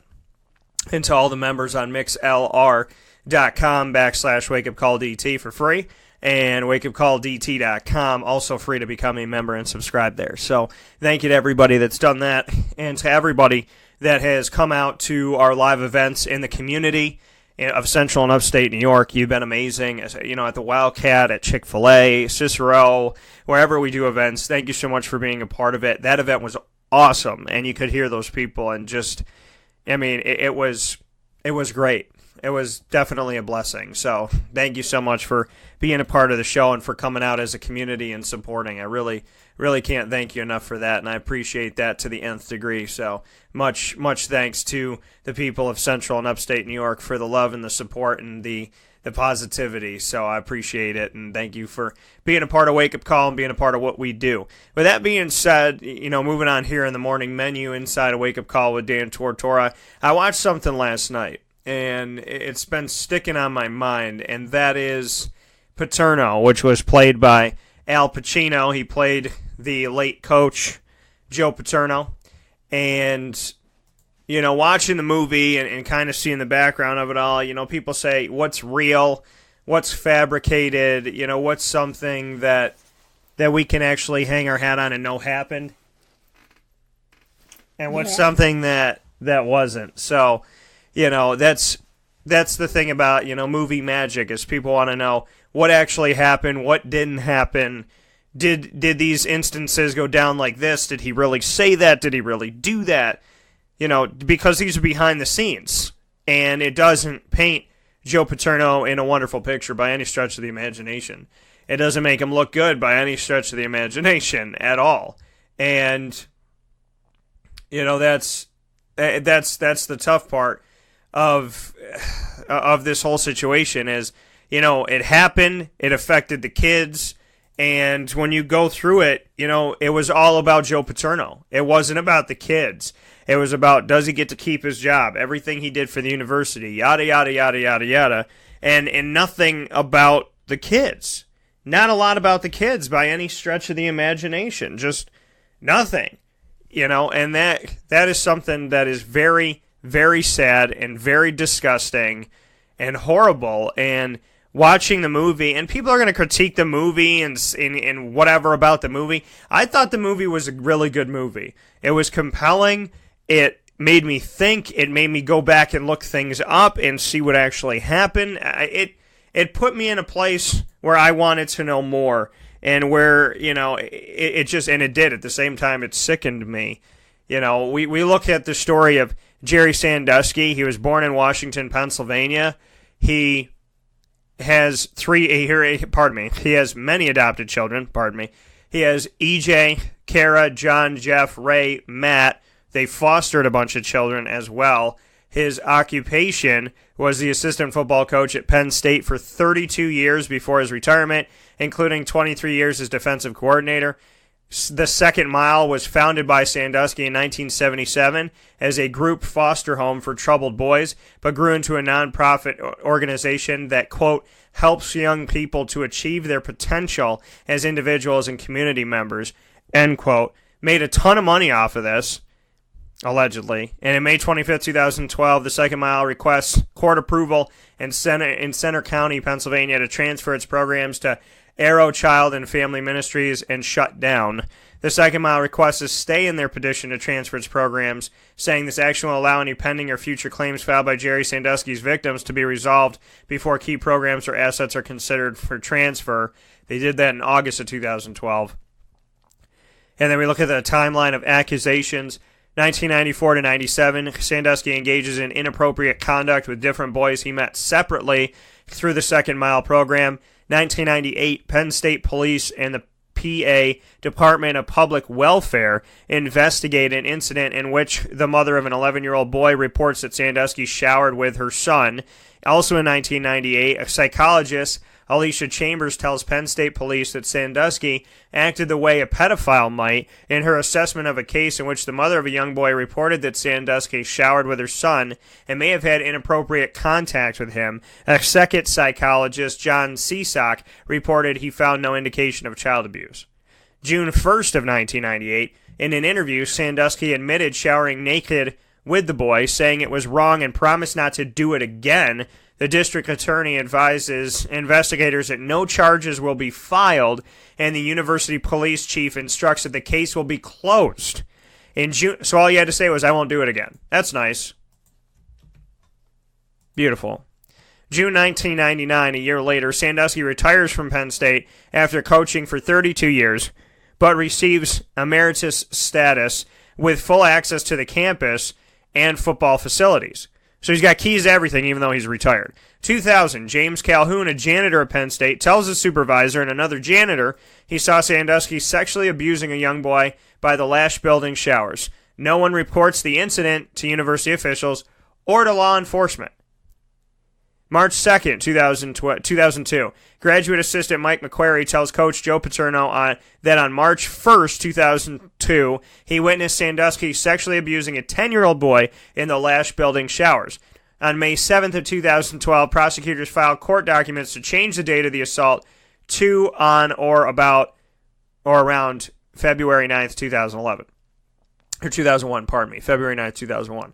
March 3rd, 2002, Paterno reports the incident to athletic director Tim Curley. Later, McQuarrie meets with Curley and Senior Vice President for Finance and Business Gary Schultz. McQuarrie testifies that he told Curley and Schultz that he saw Sandusky and the boy engaged in, I'm sorry folks, I know it's a family show, anal sex. Curley and Schultz testify they were not told of any such allegation. No law enforcement investigation is launched. So McQuarrie says he tells Curley and Schultz, they say they weren't told. Nobody investigates it. 2005 or 2006, some vague here, Sandusky befriends another second-mile participant whose allegations would form the foundation of the multi-year grand jury investigation. 2006 or 2007, Sandusky begins to spend more time with the boy, taking him to sporting events, giving him gifts. During this period, he performs oral sex on the boy more than 20 times, and the boy does the same on him once. 2008, the boy breaks off contact with Sandusky. Later, his mother calls the boy's high school to report her son had been sexually assaulted, and the principal bans Sandusky from campus and reports the incident to police. The ensuing investigation reveals 118 calls from Sandusky's home and cell phone to the boy's home. November 2008, Sandusky informs the second mile he's under investigation. He is removed from all program activities involving children, according to the group. Post the grand jury report. November 4th, 2011, grand jury report is released. November 5th, Sandusky is arraigned on 40 criminal counts. He's released on a $100,000 bail. Athletic Director Curley and Senior Vice President for Finance and Business Schultz are each charged with 1 count of felony perjury and 1 count of failure to report abuse allegations. November 7th, Curley and Schultz are both arraigned and resigned from their positions. November 9th, Paterno announces he intends to retire at the end of the 2011 season. Hours later, university trustees announce that President Graham Spainer and Coach Paterno are fired, effective immediately. On November 11th, McQuarrie, now a Penn State receivers coach who witnessed a 2002 rape of a young boy, is placed on indefinite administrative leave. November 14th, in a phone interview with Bob Costas, Sandusky states that he is, quote, innocent of the charges, and claims that the only thing he did wrong was, quote, showering with those kids. November 15th, the Morning Call in Allentown reports that a November 8th, 2011 email to a former classmate, McQuarrie says he did stop the 2002 assault he witnessed and talk with police about it. November 16th, 2011, this is disgusting. A new judge is assigned to the Sandusky case after it's discovered that Leslie Duchcott, I'm sorry if I'm butchering that name, Duchcott, the judge who freed Sandusky on a $100,000 bail, volunteered at the Second Mile charity. So the previous judge let him go on bail and was connected to the Second Mile charity where he was allegedly committing these crimes. November 21st, it's announced that former FBI Director Louis Freeh will lead an independent inquiry for Penn State into the school's response to allegations of child sex abuse. November 22nd, the Patriot News reports that the Children and Youth Services in Pennsylvania have 2 open cases of child sex abuse against Sandusky. The cases were reported less than 2 months ago and are in the initial stages of investigation. So 2 open cases in 2011, when everything allegedly happened back in 1998, and then we find that potentially 1976 was the beginning. On November 22nd as well, the Administrative Office of Pennsylvania Courts announced that all Center County Common Pleas Courts judges have recused themselves from the Sandusky case. The office said this to avoid any conflicts of interest due to their connection with Sandusky, the Second Mile charity, or Penn State. November 30th, the first lawsuit in the scandal is filed on behalf of a person listed in the complaint as John Doe, who says he was 10 years old when he met Sandusky through the Second Mile charity. His attorney said Sandusky sexually abused the victim, quote, over 100 times, end quote, and threatened to harm the victim and his family if he alerted anyone to the abuse. December 2nd, 2011. A victim's attorney said they have reached a settlement with the Second Mile that allows it to stay in operation, but requires it to obtain court approval before transferring assets or closing. December 3rd. In an interview with the New York Times, Sandusky says, quote, if I say, no, I'm not attracted to young boys, that's not the truth, because I'm attracted to young people. Boys, girls, end quote. His lawyer speaks up at that point to note that Sandusky is not sexually attracted to them. December 7th. Sandusky is arrested on additional child rape charges, which raises the number of victims from 8 to 10. He's charged with 4 counts of involuntary deviant sexual intercourse, 2 counts of unlawful contact with a minor. He also faces 1 new count of indecent assault and 2 counts of endangering a child's welfare, in addition to a single count of indecent assault and 2 counts of corruption of minors. December 8th, 2011. Sandusky's released on $250,000 bail, $150,000 more than the first bail. He's placed under house arrest, required to wear an electronic monitoring device. He's also restricted from contacting the victims and possible witnesses, and he must be supervised during any interactions with minors. December 13th, Sandusky enters a plea of not guilty and waives his right to a preliminary hearing. December 16th, a hearing is held for Curley and Schultz. McQuarrie testifies he told university officials that he saw Sandusky possibly sexually assaulting a boy in 2002. Following the testimony, the judge rules that the perjury case against Curley and Schultz will go to trial. The incident is later said to have happened in 2001 and not 2002. January 13, 2012, Curley and Schultz enter pleas of not guilty for their failure to report child sex abuse, waive a court appearance scheduled for later in the month. January 22, 2012. Former longtime Penn State coach Joe Paterno dies at the age of 85. February 14th, 2012. Penn State says that the Sandusky case has cost the university $3.2 million thus far in combined legal, consultant, and public relations fees. In other news, I don't care. June 11th, 2012, the trial begins. June 22nd, Sandusky's found guilty on 45 counts 11 days later. It's all it took, less than 2 weeks. 45 counts after jurors deliberate for almost 21 hours. His bail is immediately revoked and he's taken to jail. June 30th, McQuarrie's contract as assistant football coach ends, so he was still on the staff. July 6th, former Penn State president Spainer tells investigators that he was never informed of any incident involving Sandusky. July 12th, Louis Free announces the findings of the investigation into Penn State's actions concerning Sandusky and child abuse. The report accuses the former leaders at Penn State of showing, quote, total and consistent disregard, end quote, for child sex abuse victims while covering up the attacks of a longtime sexual predator. July 23, 2012. The NCAA announces a $60 million fine against Penn State, bans the team from the postseason for 4 years.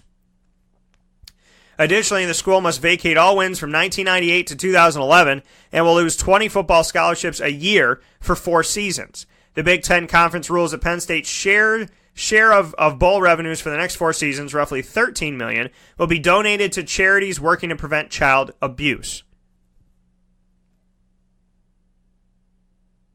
August 24th, Victim 1 files a lawsuit against Penn State. September 20th, Penn State hires Feinberg Rosen LLP, headed by Kenneth Feinberg, who oversaw the 9/11 and BP oil spill victims' funds. October 2nd, McQuarrie files a whistleblower lawsuit against Penn State. October 8th, an audio statement from Sandusky airs in which he protests his innocence and says he's falsely accused. October 9th, Sandusky is sentenced to no less than 30 years and no more than 60 years in prison. During the hearing, Sandusky is designated a violent sexual offender.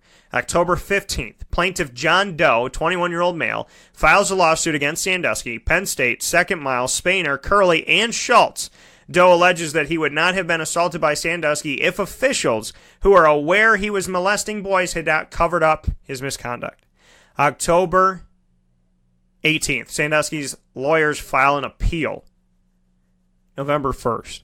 The Commonwealth of Pennsylvania files 8 charges against former Penn State President Spainer in connection with the rape scandal. The charges include perjury and endangering the welfare of a child. Former University Vice President Schultz and former Athletics Director Curley face the same charges, according to Attorney General Linda Kelly. November 15th of 2012. The Middle States Commission on Higher Education lifts its warning and reaffirms Penn State's accreditation.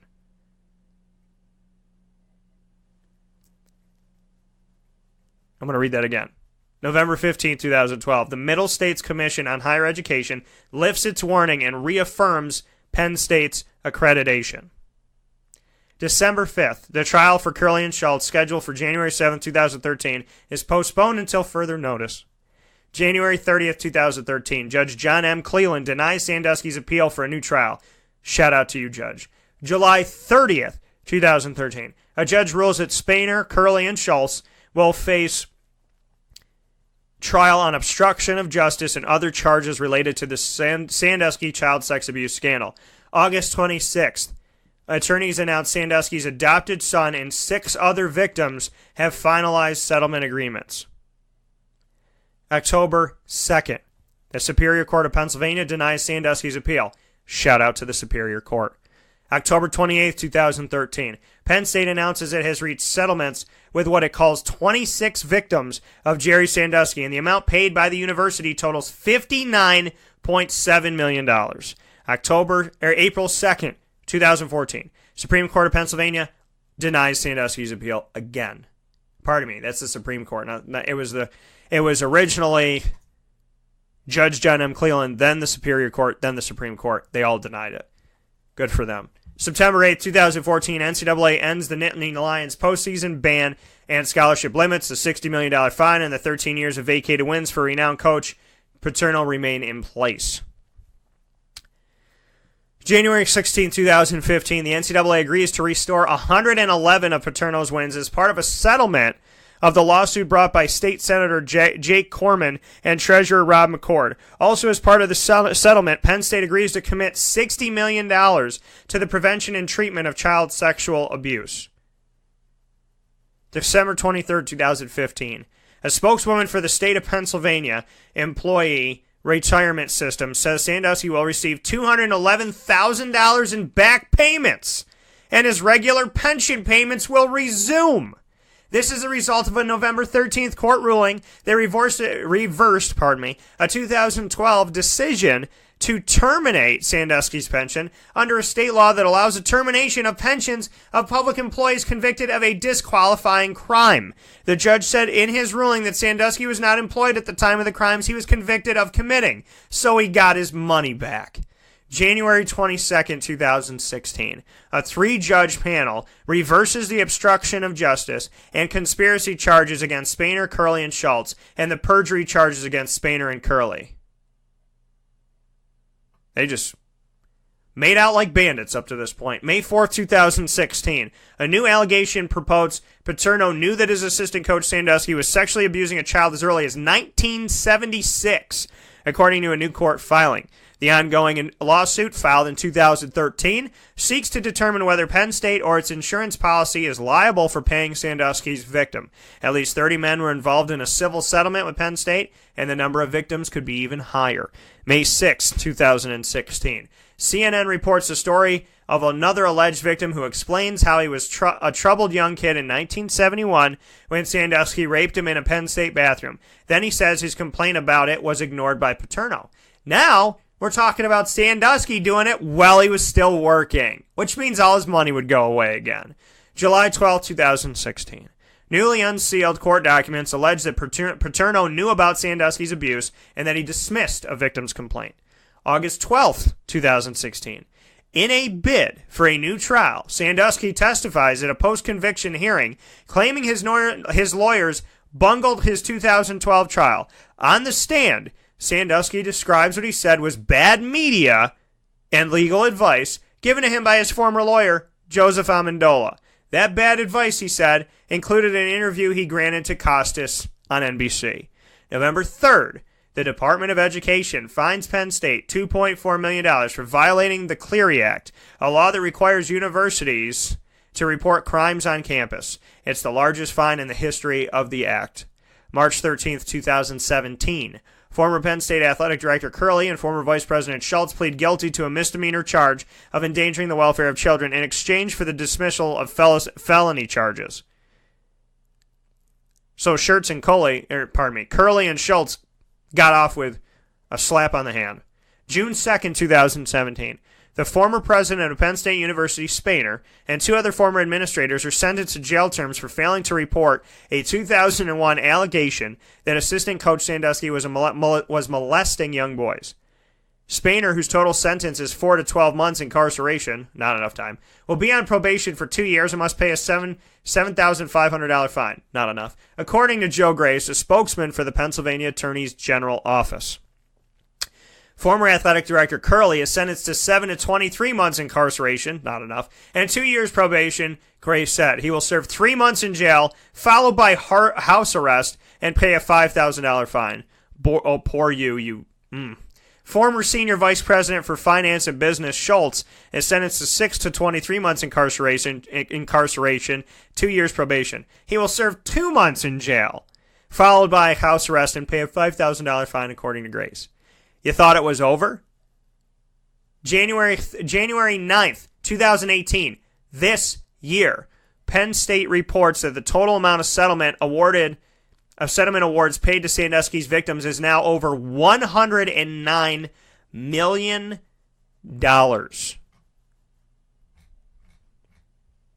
So y'all thought this case was over.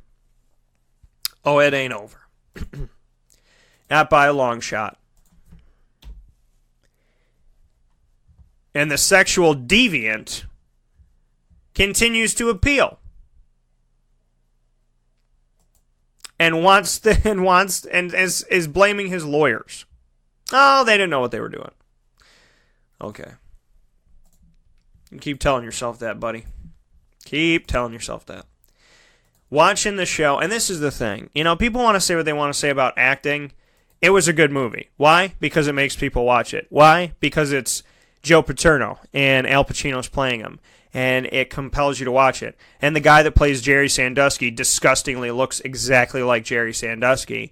So you put this all together into a movie, and people watch it. And when people watch it, then they think. And when they think, they might go beyond the crazy fans that were standing outside screaming for Joe Paterno.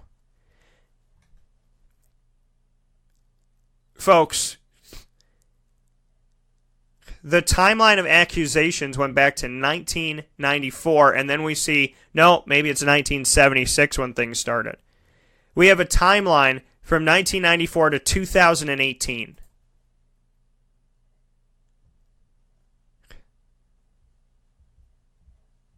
What this man did over a vast period of time is disgusting. And I understand that people love Penn State and they're fans of Penn State and they love Joe Paterno.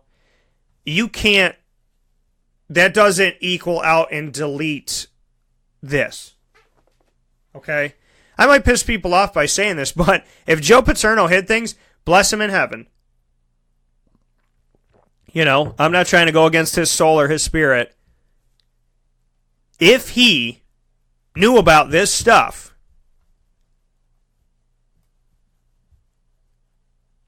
then how can you say, oh, hey, Joe Paterno, I love him?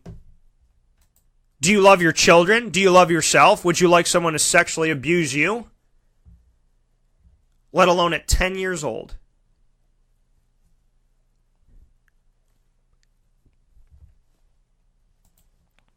Think about everything that happened. And if you're one of those fans that was screaming, we want Joe Pa, Joe Pa, Joe Pa, you can't have blinders on. There are people whose lives were allegedly threatened for telling the truth. Victims for telling the truth. Media for telling the truth. People always want the media to tell the truth, and they say the media lies all the time. Then the media tells the truth, and you hate them for it. So what do you want, the truth or the lie? You don't want the media to lie unless you don't want to hear the truth. Well, that's interesting. Because it sounds like you're a lot like the media you don't like. Don't tell me the truth. Unless I like it. Seems like a good life to lead. Don't tell me the truth unless I want to hear it. And if I don't like the truth, then lie to me. That seems happy. Seems to continue on.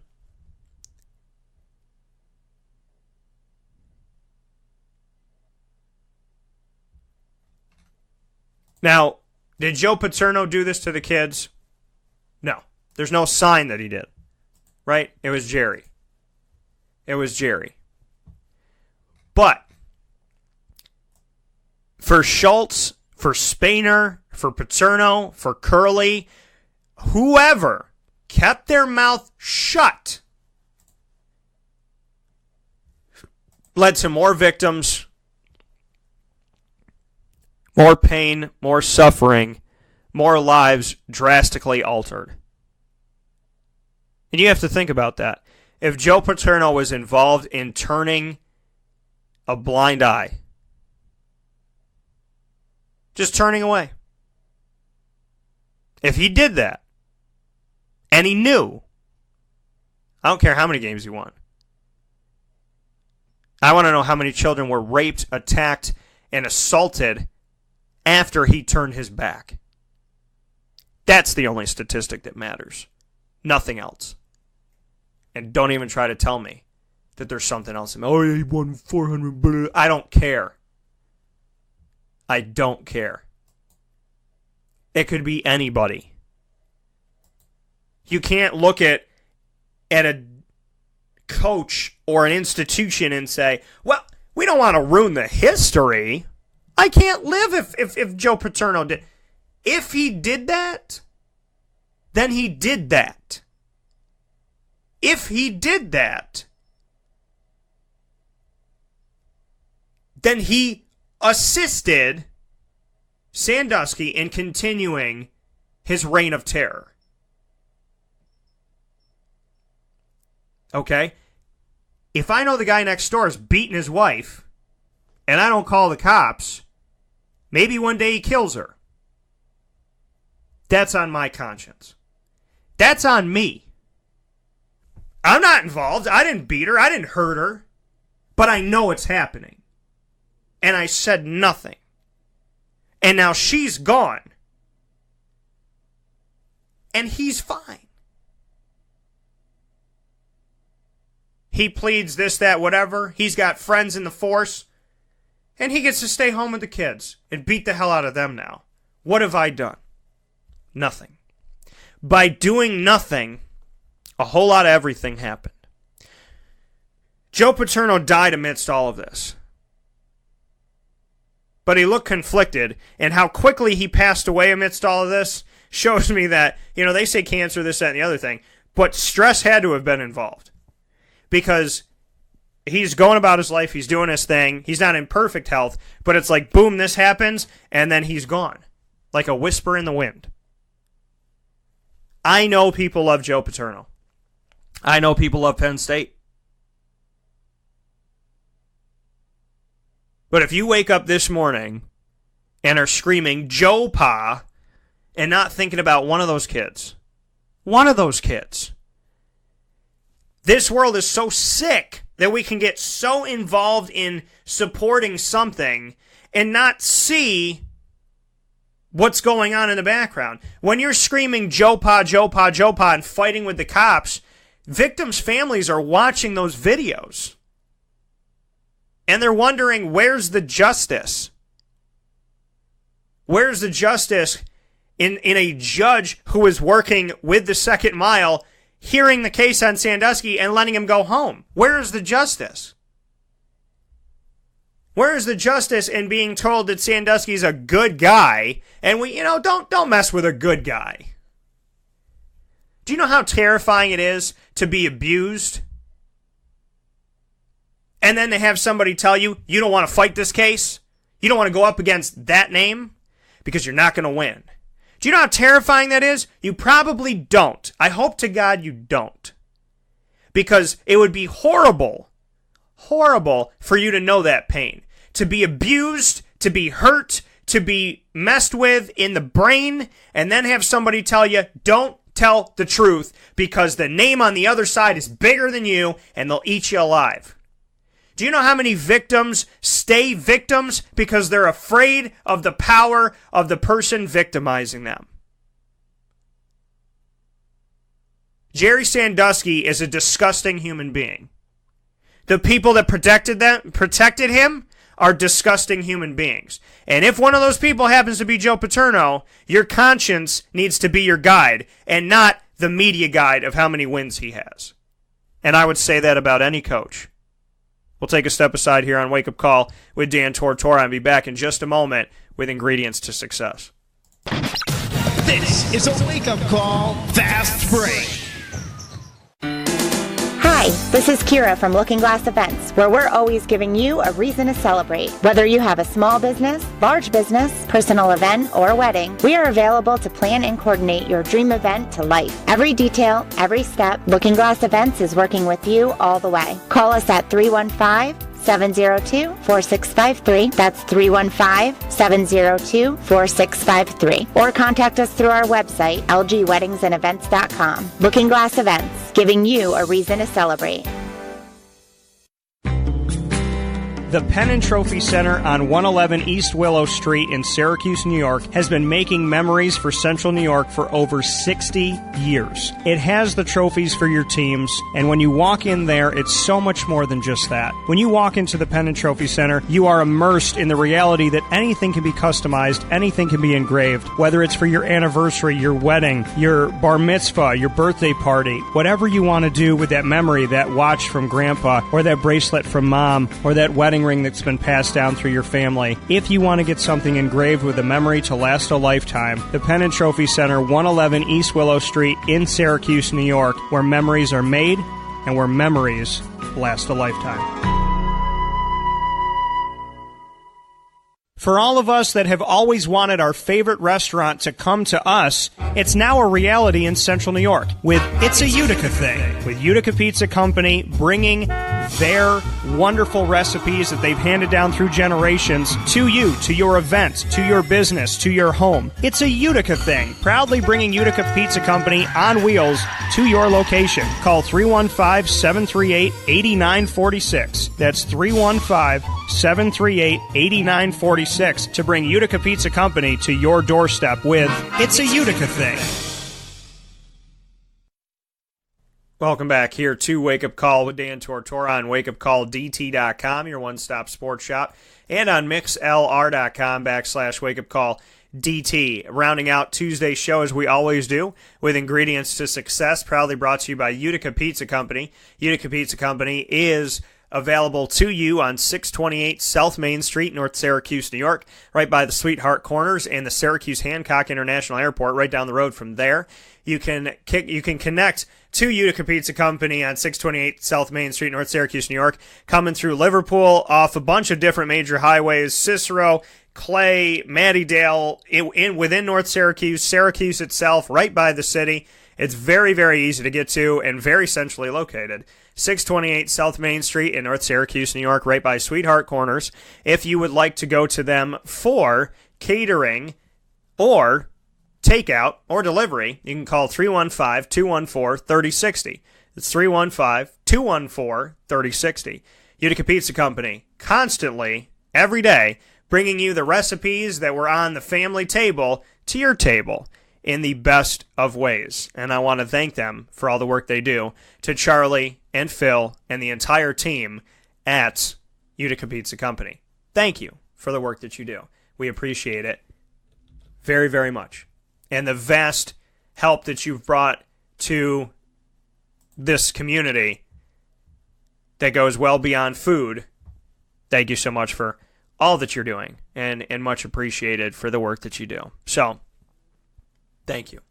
With that being said, let's jump into this week's Ingredients to Success, shall we? And it's going to go back to Des Bryant in Ingredients to Success. Where should Des go? Well, we have to look at the ingredients to success, the ingredients for him that would make him have the best possible opportunity. So let's go ahead and and speak on this. Now, I want to go, something caught my eye here.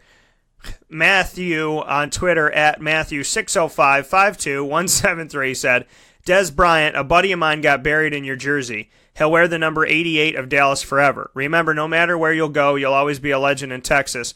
Romo plus Des equals nightmare. And then somebody else put out, no matter where Des Bryant goes, we're repping. Go get the ring.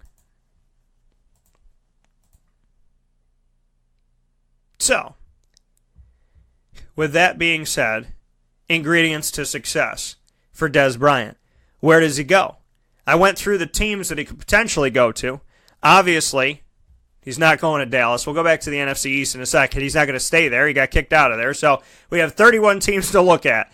Chicago, I said no, because they spent money on Allen Robinson and bringing some pieces in and whatnot. Detroit would make sense. Green Bay's not going to spend the bread. Minnesota's got their guys. So Detroit out of the NFC North makes sense for him to go to, right? So we'll put down the Lions. The Lions make sense. And then we're going to go through the ingredients to success of what he needs once we go through this. The Falcons have their people. The Panthers is the Cam Newton show. The Saints, no. Tampa Bay Buccaneers, not going to happen with Jameis Winston.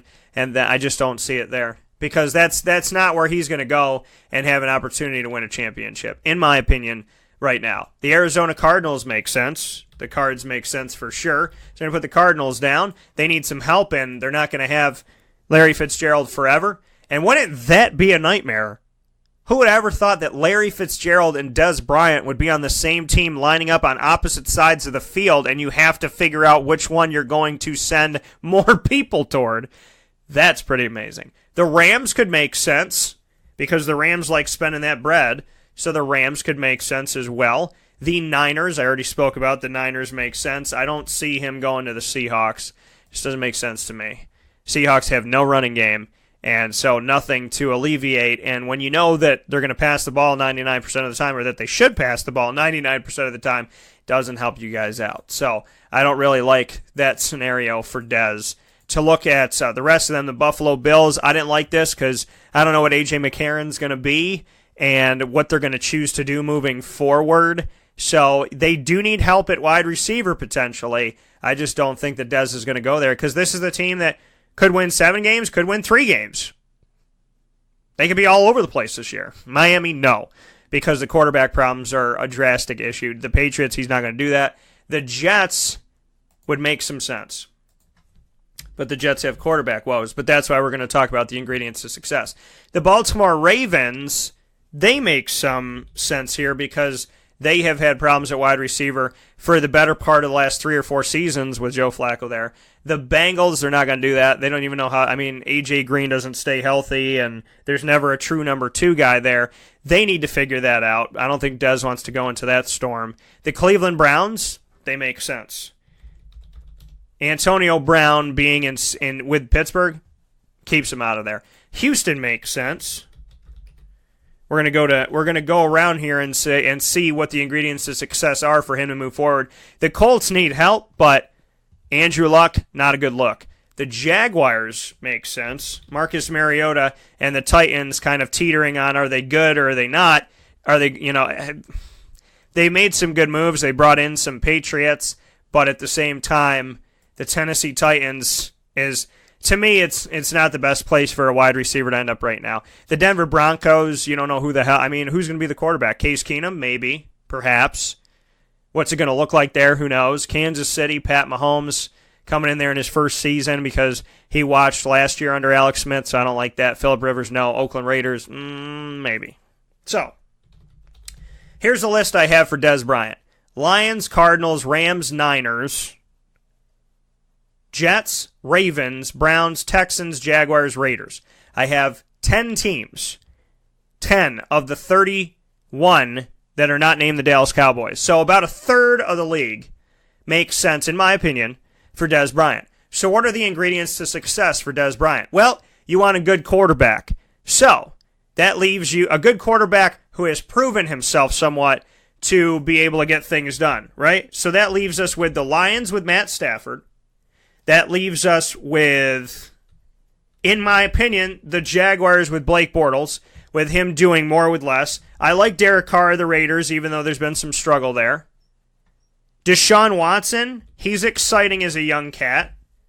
So I'll put the Texans down as a quarterback situation that could be good for him. The Browns, it depends on who they draft. The Ravens, Joe Flacco, I like Joe, but, some of it's not all on Joe Flacco because he's had injuries. This is a guy who's lost his first 3 strings of running back and wide receiver in a single season. So I don't put a ton on Joe. But at the same time, here's the thing. Joe Flacco loses all those guys, and the Ravens can't get it done. I'm not going to say they're terrible, but they weren't good. Jaguars lose the top 3 receivers, and Blake Bortles rolls through the season all the way to the AFC Championship game. And yeah, that defense and the rest of the team get some credit, but so does he. So yeah, when I look at this and I go, Blake Bortles, Joe Flacco, 100% Blake Bortles over Joe Flacco. The Jets, quarterback situation is not pretty. Teddy Bridgewater's the guy right now. The Niners could be attractive with Jimmy Garoppolo, but they're banking on hoping that he's good. So the Cardinals, no. They have, Sam Bradford now. The Rams, they're coming off a pretty good year. So basically, of the 10 that I think Dez would be best suited to go to, 5 of them, half of them, have quarterback situations that I think are good. Now, of those 5, this is how we're doing the ingredients to success. Find the teams that make sense, that I think Dez would actually potentially go to, then take from those teams the teams with the quarterbacks that I think he would be best suited to be with. Now let's go to the teams that I believe can go deep into the playoffs to help him out. And that list gets drastically smaller. The Lions have to get by the Vikings, with Kirk Cousins now, and a good defense. Pretty good. Not as good as Jacksonville. The Lions have to get by the Vikings, and they have to get by the Packers team with a healthy Aaron Rodgers. And if the Bears get better this year, they have to get by that. So I don't see that as the best place to go to. As ingredients to success, probably presented by Utica Pizza Company, rolls on. The Raiders, they have John Gruden, but I think it's going to take some time. The Texans, well, they're in the same division as the Jaguars. And the Jaguars just found out what it felt like to be on top for the first time in forever. So the Texans got to battle with that. The Niners could be a dark horse.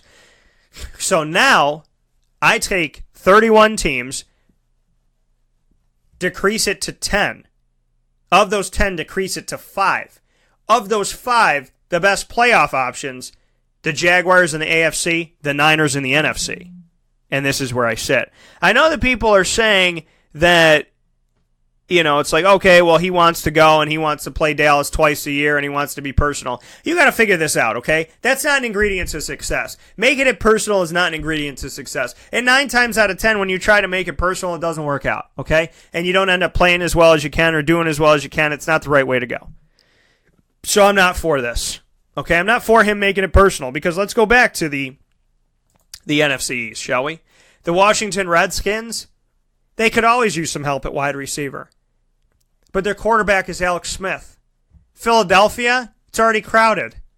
He's going to get frustrated. The Giants, if the Cowboys don't want to deal with Dez, the Giants have Odell Beckham Jr. And if you think Dez is a problem, based on what we see and what we know from the outside looking in, then I would think that Odell is potentially a bigger problem. Why would the Giants want that? And you don't know who the future quarterback's going to be. So for him to make it personal and go to a team in the NFC East doesn't make any sense. Outside of the fact that he wants to play Dallas twice a year, it doesn't make any sense. Do you want to play? Are you so consumed by revenge that you don't want to win? Are you so consumed by revenge that you don't want to be in a better situation? Ingredients to success don't include revenge. It doesn't. So, of the 31 teams, the Lions, the Cardinals, the Rams, the Niners, the Jets, the Ravens, the Browns, the Texans, the Jaguars, and the Raiders make the most sense to me. Of those 10, 5 of them have pretty good quarterback situations. The Lions with Matt Stafford, the Jaguars with Blake Bortles, the Raiders with Derek Carr, the Texans with Deshaun Watson, healthy, the Niners with Jimmy Garoppolo. Of those 5, 2 of them playoffs. Jaguars, yes. Niners, probably so. So to me, in my opinion, from the outside looking in, without any words from Dez Bryant, the Jaguars and the Niners should be the 2 teams that he comes down to. Ingredients to success. Those ingredients being, forget about revenge and forget about wanting to throw the sand around the sandbox of the NFC East, okay? Do that on some other time, okay? Come be a coach or a trainer or something and do that then or whatever, or get a dartboard that has a Dallas Cowboys star on it and throw darts at it. But we're playing football here. This is your career. This is your livelihood. This is how you're going to potentially end your time as a professional football player. Don't make it about revenge. Make it about being in the best situation possible. 10 of those situations look pretty good. 5 of them have pretty good quarterbacks. 2 of them have pretty good quarterbacks and an opportunity to go into the playoffs. The Niners had a phenomenal end to their season after doing absolutely nothing, and the Jaguars multiplied their wins from a season ago to last season by 4. They went from 3 to 12 in the AFC Championship. They multiplied their wins by 4 times as many from 2016-17 to 2017-18.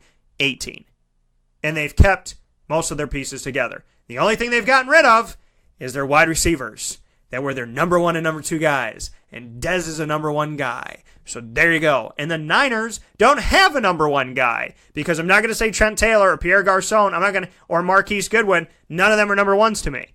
Not right now. So, 2 best situations. To be a number 1, to get out there and be effective immediately if you do what you need to do, to be on a team with a good quarterback that has the chance of making it to the playoffs and doing some damage in the playoffs. The Jaguars and the Niners are the ingredients to success for Dez Bryant to end his career on a team that could potentially win him a Super Bowl or at least get him into the postseason. Case closed. Jaguars, Niners. Dez, you're on the clock. With that being said, thank you so much for listening in to Wake Up Call with Dan Tortora today. I appreciate you being a part of the broadcast, and thank you so much for being with us, not just here on mixlr.com/wakeupcalldt, but also on Facebook at wakeupcalldt, on Twitter at calldt, and on Instagram at wakeupcall_DT. I want to send a lot of love and appreciation to each and every single one of you, and a big thank you to however you get involved. On wakeupcalldt.com, you can listen, watch, read, and enjoy. You have so much there. Over 500 articles. You have the archive of the show. You have connections to Facebook, Twitter, and Instagram. Podbean, iTunes, the RSS feed, the live MixLR feed is streaming on there as well. So, going to wakeupcalldt.com and bookmarking that page easily connects you to a vast, vast, vast library of things to listen, watch, and read, and of course always enjoy from Wake Up Call with Dan Tortora. So make sure that you do that. Nick Mangold, want to make a note here. He is retiring. 1-day contract. He will be signing to retire. As Nick Mangold has been a long connection of the Jets.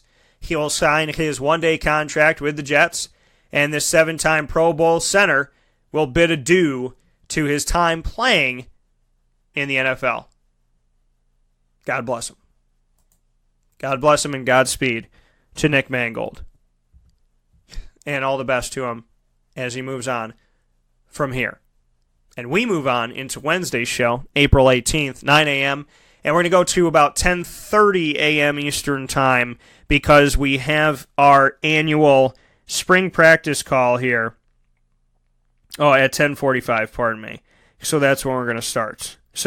That's when we'll end the show and start the teleconference. So when spring practice ends for college football for the American Athletic and the ACC, I always jump on those calls and speak with each of the programs, each of the colleges and coaches to get their thoughts on how spring went and moving forward from here, as well as, some things on the draft and whatnot. So with that being said, I want to thank the ACC and the American Athletic Conference for 5 years of doing this, and I look forward to the opportunity this week. So tomorrow's show, instead of being 9 to 11, will be 9 to 10:45 a.m. Eastern Time. I thank you for listening in and tuning into that. Got some special surprises of guests that will be on the show, and can't wait to share that with you. In the meantime, go to Facebook at Wake Up Call DT, Twitter at Call DT, and Instagram at wakeupcall_DT. And make sure you listen in on wakeupcalldt.podbean.com, and you can get over 950 broadcasts there. God bless you. Be good to one another, and be good to yourself. And thank you for making Wake Up Call a part of your day. I'll talk to you soon.